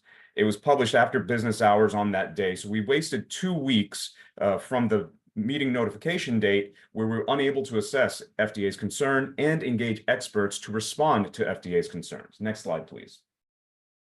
When the meeting packet was finally released, the document was 876 pages. Next slide, please. Now, of those 876 pages, nearly 500 of those were nominator materials specific to the substance that I needed to present on. Slightly over 70 pages were the FDA's evaluation and review of those substances. That gave me 9 business days to review all of the material, both from other nominators as well as FDA's material, notify other stakeholders and experts in the field to coordinate all of our responses and generate and submit all of the slides to the FDA. In this process, nominators are granted 10 minutes to speak, and hearing other presenters here at today's meeting, this seems to be consistent from typical advisory committee meetings. That time is shared amongst all the nominators. For glutathione, we had 7 nominators that needed to share 10 minutes. There's no time limit for FDA's presentations, and it's important to note that the material that we're presenting on is not novel clinical research that has just been conducted to support this particular nomination. Rather, the material that we are presenting on all reflects previously published peer-reviewed literature. When I exceeded the time limit for glutathione in my 10-minute presentation, the next agenda item on the advisory committee agenda was for the advisory committee to ask questions for the nominator. That was skipped. So the committee got no time to ask questions and they skipped directly to voting. Next slide, please. Now, that was actually an improvement from our experience going through the advisory committee process. The other example I'd like to point out is from November of 2017. The meeting dates were scheduled for November 20 and 21. The meeting was announced 3.5 weeks prior to that on October 25th. That resulted in a Monday-Tuesday meeting date of the week of Thanksgiving. So we traveled on Sunday and traveled home on Wednesday before Thanksgiving on Thursday. The FDA briefing document was released on October 30th. Public comments were due November 3rd, 3 days after the materials were made available, and slides were due November 7th, 6 days after meeting materials were made available. These extremely short timelines make it extremely challenging to participate in the meetings in a meaningful way. Next slide, please. Now, for that meeting, one of the drugs that we needed to talk about was for a psychiatric indication. And so there's a psychiatrist who wanted to participate in this meeting, but she could not cancel patient appointments during the holiday week. This would be very challenging for her patients. So she requested if she could participate via phone and carve out a couple hours. And FDA denied that request, stating that all participants must be physically at the FDA's facility for the meeting. So the psychiatrist recorded a video, which I then incorporated into my nominator presentation, and she was then not available to answer questions from the advisory committee. However, at that same advisory committee meeting, 2 voting members of the PCAC, including the committee chair, and 2 FDA staff representatives participated via phone for this meeting. Next slide, please. So the key takeaways from our experience is that participation in the PCAC process in this advisory committee consists of several challenges that the FDA themselves have created.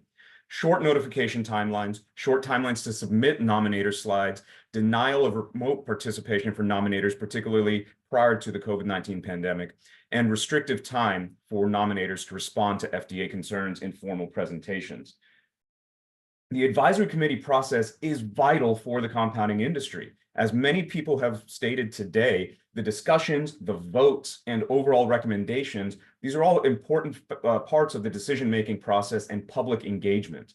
Regarding statements that the FDA is considering eliminating AdCom votes from the process, the compounding industry urges FDA not to take that action. Votes from individual members of the committee are of vital importance. Our comments are that the composition and process for AdComs needs to be revised. Other committees are reviewing lots of detailed clinical and technical data submitted by the nominators. In the PCAC process, the evaluation is of previously published literature, and the presentations focus on putting that data into context and to respond to concerns raised by FDA. So nominator presentations need more time, not less time as presented by a speaker during the second topic today.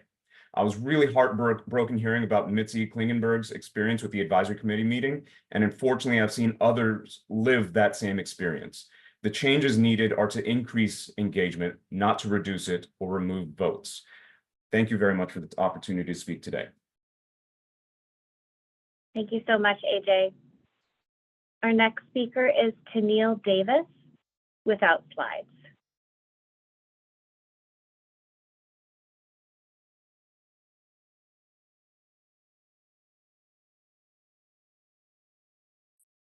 Hi, can you hear me? Yes, we can. All right, thanks so much. Good afternoon, esteemed FDA officials and fellow stakeholders. My name is Tennille Davis, and I am a board-certified sterile compounding pharmacist and the Chief Advocacy Officer for the Alliance for Pharmacy Compounding. We are the trade association that represents the pharmacy compounding industry. Our members are more than 500 compounding small businesses and more than 4,700 compounding pharmacists, technicians in both 503A and 503B settings, as well as prescribers, researchers, educators, and suppliers. Today, I would like to address several concerns regarding the FDA's use and processes, as well as the perception of the Pharmacy Compounding Advisory Committee. The PCAC is a group of experts that advises the FDA on issues related to pharmacy compounding. They play a crucial role in determining which substances can be used in compounded medications by voting on their inclusion into the FDA's bulks list. They make recommendations on inclusion of substances, but the final decision rests with the FDA. My colleague, AJ Day, has just walked you through some of the challenges faced with the PCAC, and I'd like to discuss industry and public perception of the committee. First, there is a prevalent perception among pharmacists that the FDA does not give adequate consideration to the scientific and clinical merits of compounded therapies. Though the agency continually reminds the public about the risks associated with compounded medications, it rarely reinforces the proper and essential role compounded drugs play in our healthcare system and drug supply chain. Moreover, from all appearances, the FDA seems to be more interested in dissuading the PCAC from adding items to the 503A bulks list than urging it to consider the merits on balance of substances that prescribers believe provide benefit to some patients. The agency has repeatedly presented the use of investigational new drug or IND applications as an alternative to patient access via compounding. IND applications have nothing to do with 503A or 503B bulk drug nomination and evaluation process, and community practitioners generally do not have access to the resources needed to submit an IND. This approach undermines the potential benefits of compounded therapies that are critical to the care of some patient populations. Additionally, judging by the FDA's lack of formal notice and comment rulemaking, the agency seems reluctant to accept and formalize PCAC recommendations. It appears to us that the agency has predetermined the outcome it wants, rendering the advisory committee process and recommendations merely a statutory formality. This perception is reinforced by the ineffective use of taxpayer dollars in promulgating rules banning compounding of dosage forms that are not currently being compounded, and an apparent intention to use the advisory committee meetings for practice rather than substantive decision-making. Moreover, the FDA's stakeholder engagement practices raise significant concerns. There's often short notice for meetings, leaving stakeholders insufficient time to prepare. The briefing documents that can be voluminous are released late, further hindering meaningful participation. Prior to the pandemic, nominators were denied remote participation, unlike FDA staff and advisory committee members, which were allowed this flexibility. Absurdly restrictive time limits are imposed on nominators who wish to offer comment to the committee, while FDA presentations face no such limitations. The compounding expertise represented on the PCAC is another issue. The charter filed in 2014 states that members should include pharmacists with current experience in compounding, and yet there are discrepancies. A compounding expert who took a sabbatical leave with Pfizer Biopharma has made public statements undermining the practice of compounding. Other members lack direct patient-facing compounding experience. Active compounding pharmacists, when nominated, are seldom selected for membership on the committee, leaving us to believe the nomination process is little more than going through the motions. It has the appearance of an effective process for which the conclusion is foregone. We would expect the PCAC to have diverse expertise, not only academics, but practicing compounders who not only know the mechanics of compounding, but have also worked with patients, having witnessed the intersection of compounding with patient need. Additionally, we have not been able to get a good consumer protection rep nomination on the PCAC. Among those of us in the profession, this has led to confusion and frustration about the advisory committee's role and the non-binding nature of its recommendations. In the most recent PCAC meeting last year, the committee did not even deliberate. It simply heard FDA's extensive explanation of its recommendations, 2 brief comments from the nominators, and then it voted. No deliberation, no weighing of what had just been said and heard, just a vote, more like judges in a beauty contest than a substantive discussion among experts charged with making an informed recommendation. In conclusion, the current process of stakeholder engagement strategies employed by the FDA regarding the PCAC needs significant improvement. Greater transparency, timely communication, and genuine consideration of the nominated substances of the committee and the ultimate recommendations are essential to restore confidence through the FDA's commitment to patient care through compounding. Thank you for your time and attention to these matters. Thank you so much, Tennille. Our next speaker is Saliha Argubi, and I believe has slides.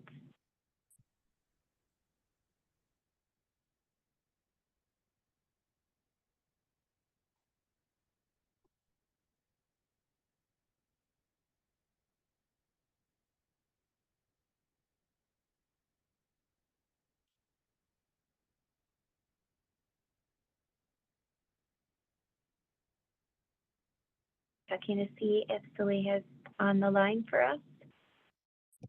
Yeah, I'm here. Can you hear me? Yes, we can hear you. Okay, yeah. Thank you for the opportunity to present. My name is Saliha Argubi, and I am a former AOAC employee where I served as Standards and Official Methods Program Coordinator. And for over 22 years, I facilitated and supported the work of stakeholders in field-based evaluation projects, communication, assessment, and data management. Next slide.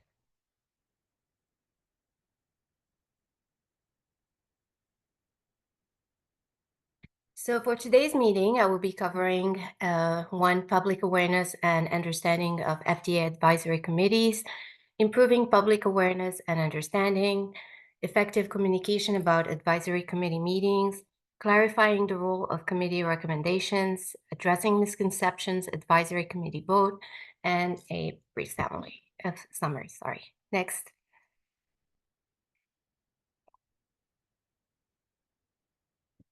Introduction. So advisory committees are vital to the FDA, and public participation strengthens their mission. Enhancing public awareness of FDA advisory committees through education, outreach, and transparency initiatives is crucial. Effective communication, clarifying recommendations, and addressing misconceptions are essential steps, and promoting collaboration and transparency is key to aligning with FDA's mission. Next slide.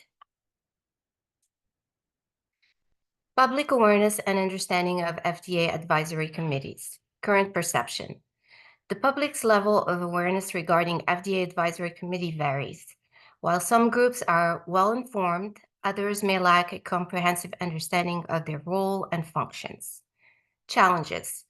The complexity of FDA processes presents a barrier to public understanding, and there is a lack of clear communication channels for disseminating information about advisory committees. Next slide. Improving public awareness and understanding. Steps for FDA. Education campaigns. Develop targeted educational materials using accessible language to explain the roles and functions of advisory committees to the general public. Public webinars and workshops. Regularly host informational sessions aimed at explaining the functions of advisory committees, engaging with stakeholders, and addressing questions from the public. Transparency initiatives. Publish committee meeting materials well in advance and share decision-making factors beyond committee recommendations to enhance transparency. Next slide. Effective communication about advisory committee meetings. Strategies. Timely information. Release meeting agendas and background materials early to ensure the transparency of decision-making processes. User-friendly platforms. Improve the FDA website for easy access to committee details and utilize social media and newsletters to announce meetings. Public comment opportunities. Encourage public participation during meetings and allow input on committee topics and decisions. Next slide. Clarifying the role of committee recommendations. Key points. While FDA considers committees' recommendations, decisions are multifaceted, taking into account factors such as safety, efficacy, and public health. Public messaging should emphasize the holistic decision-making process. Next slide. Addressing misconceptions.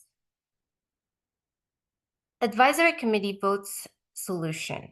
Clearly communicate that advisory committee votes are not final decisions, but rather advisory in nature. It is important to highlight the broader context of deliberations and emphasize that the FDA ultimately makes the regulatory choices. Next slide. In conclusion, collaboration and transparency. So by engaging the public, clarifying processes, and fostering trust, the FDA can enhance public awareness and understanding of advisory committee. And the FDA recognizes the importance of informed public participation in its advisory committees. It is essential to improve public awareness and understanding, and various strategies have been identified to achieve this, including educational campaigns, transparency measures, and effective communication. Emphasizing the holistic decision-making process and promoting collaboration and transparency will help align with the FDA's mission. Next slide.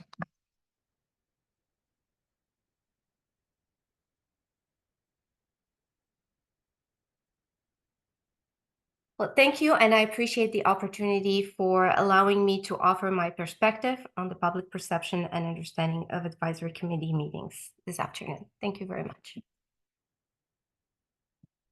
Thank you so much, Elisa. Next is Elise Hoover, who is standing in for Tricia Shivas, I believe.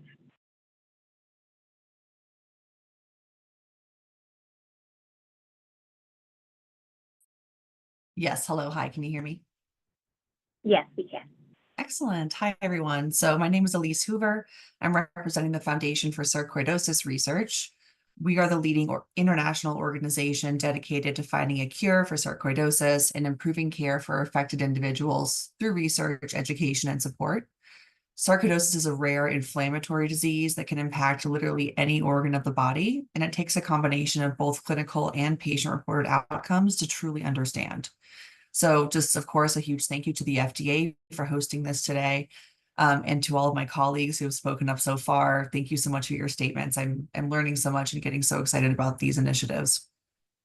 So in the questions presented on topic 3, we were asked to offer guidance on improving public awareness of FDA advisory committees, their scope of work, responsibilities, and really what we want to focus on today are 3 topics. That's representation, accessibility, and continuity.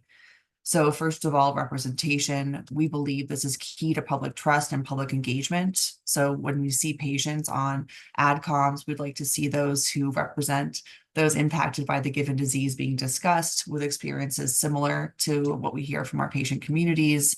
And this is especially important when we're considering patient prioritized outcomes. When considering committee representation, first and foremost, we echo the sentiments that really dominated session 1 today. We ask the FDA to, whenever possible, seek to make intentional space for patients, caregivers, and patient organizations. In seeking ways to diversify the voices associated with AdComs, we feel it's important to move towards new and creative ways to invite diversified voices to the table. So, for example, calls put out through standard FDA channels are most likely to reach those who are already engaging with the FDA. However, if we want to include voices or just people listening in who are not often as included in these conversations, it's important to consider external partnerships and non-traditional methods for disseminating awareness. So that could include social media, for example. Additionally, selection of AdCom patient and consumer members should consider who can provide a summary of diverse perspectives and not just a singular experience.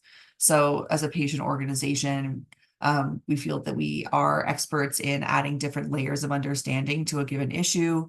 At the most basic level, patient organizations are able to synthesize information from many different patients, from many different disease experiences in ways that can be relevant to the topic at hand. Additionally, patient organizations are in the position to gather information from many different stakeholders that can then be shared out on these committees in a different and nuanced way. Now, second, accessibility. So information needs to be released promptly and in partnership with organizations who understand the common language used by these disease communities. Guidance and recommendations from AdComs rarely reach the patient community and can often feel very removed from individual patient experience. Leaning on less traditional ways of communicating could be crucial. And we often hear that the workings of the FDA are veiled behind mystery and can feel inaccessible, technical, and complex. So demystifying the role of AdComs and recommendations from these committees really lays more simply in making the language more universal and accessible. We feel that patient organizations can again help with this. And to repeat what one of our colleagues mentioned earlier in this session, we would love to see more proactive FDA announcements that we can link to when talking about the discussions in an AdCom or other initiative. We don't want to link to other sources. We want to link directly to the FDA. And then third, continuity. We want to ensure clear connections are drawn for our community between patient-focused drug development initiatives and the AdCom discussions that inform FDA decision-making. So most rare disease patient and caregivers in our experience have little understanding of the FDA AdComs, and in fact, limited understanding of the FDA processes and the role that the organization plays in health and wellness of our communities. Over the past few decades, we want to recognize the FDA has made significant strides in broadening the opportunities to learn from patients, caregivers, and patient advocacy groups. Programs like the patient listening sessions and the externally led patient-focused drug development meetings, they have given patients a voice. However, we've heard that these programs can sometimes feel like patients are speaking into an abyss. Patient organizations that run these meetings get limited feedback in return. And so AdCom participation offers a unique opportunity for more dialogue around these concepts in patient-focused drug development. And in return, of course, help the agency better understand the needs of patients. Today's meeting, seeking feedback on how to improve advisory committees, is a bold step in the right direction. Participation, representation, and feedback loops matter. So thank you for allowing the FSR the opportunity to be a part of today's discussion, and we're eager to see what comes next. Thank you. Thank you so much, Elise. Next is Charlena Powell.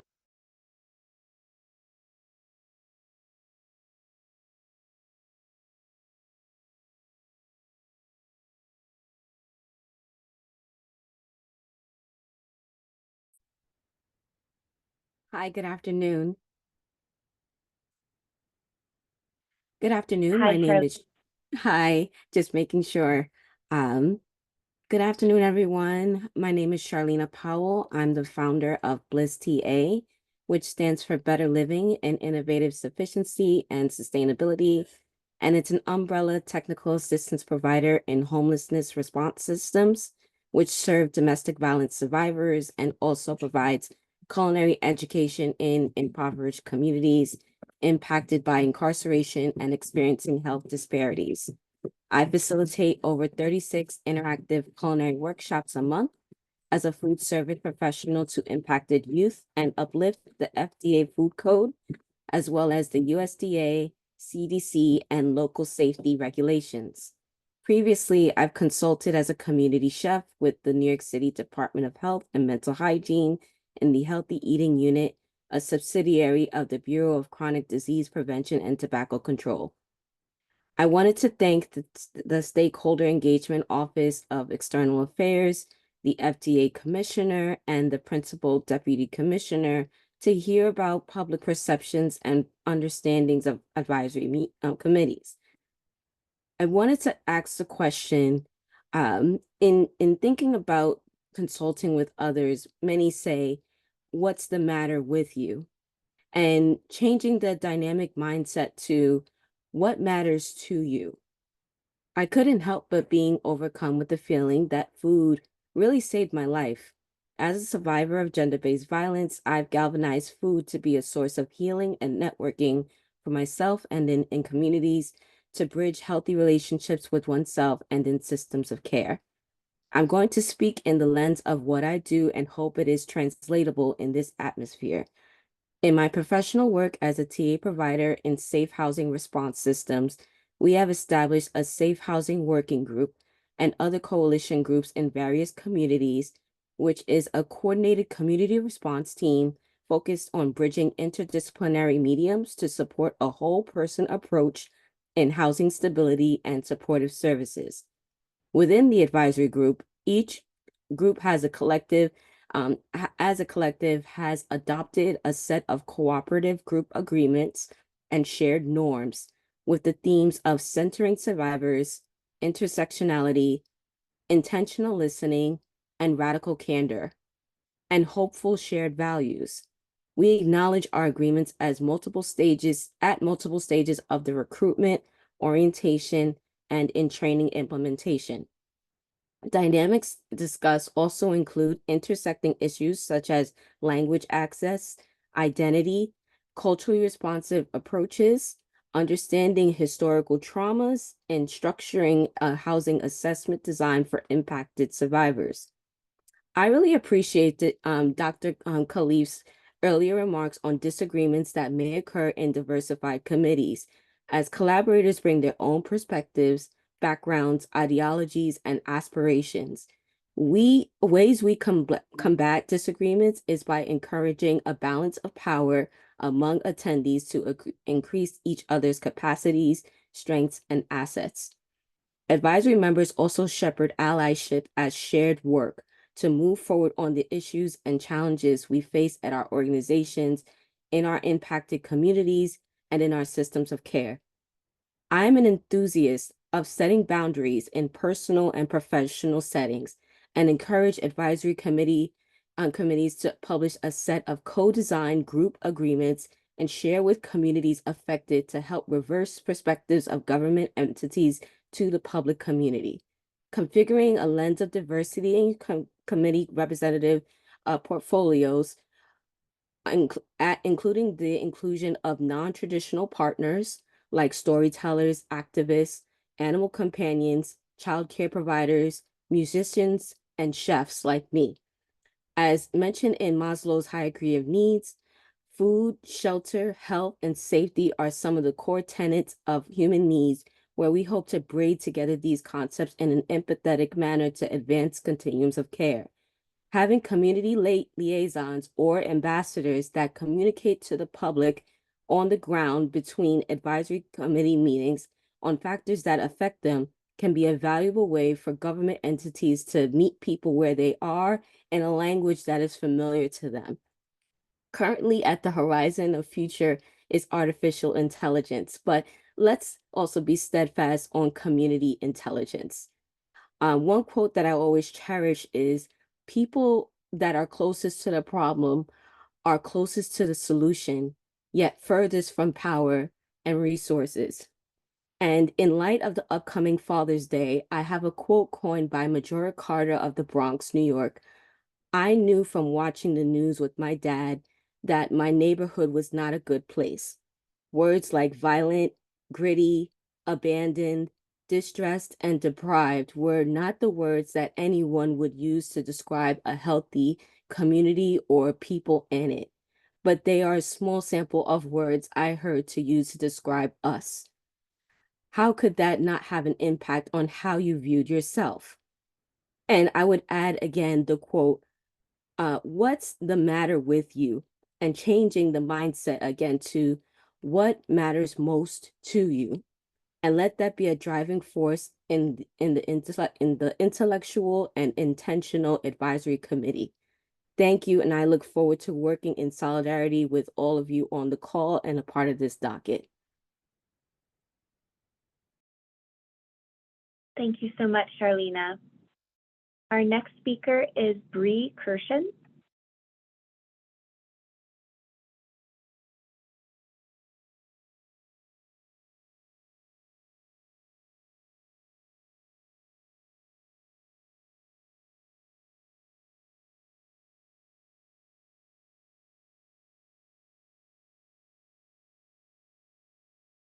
Hoping we have Bree on the line.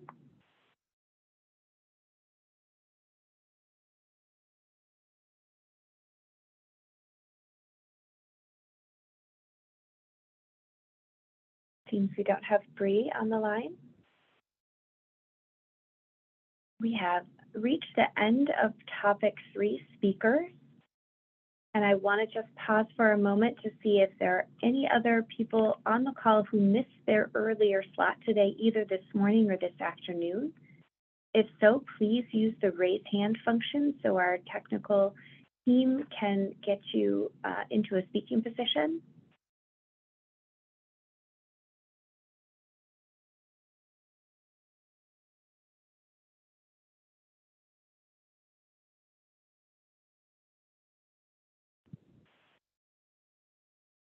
Okay, not seeing any hands raised. Next slide, please.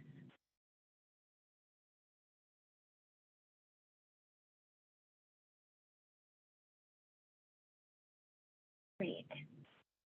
Well, this concludes today's open public comments for the FDA's listening session, optimizing FDA's use of and processes for advisory committees. Thank you to everyone who joined us today. And as a reminder, the deadline to submit written comments to docket number FDA 2024 N1809 is August 13th, 2024. Please follow all instructions for submitting comments described in the Federal Register notice. The comments should be submitted electronically on regulations.gov at www.regulations.gov to, again, docket number FDA 2024 N1809. Comments can also be submitted by mail, hand delivery, or courier to the docket's management staff, Food and Drug Administration, 5630 Fishers Lane, room 1061 in Rockville, Maryland. Zip code is 20852. Copies of today's transcripts can be ordered through the docket or accessed on regulations.gov at www.regulations.gov approximately 30 days after the meeting. In addition, a copy of today's recording will be available on our website in the next 2 weeks. If you have additional questions, please email us at acfeedback@fda.hhs.gov. And with that, we will adjourn today's meeting.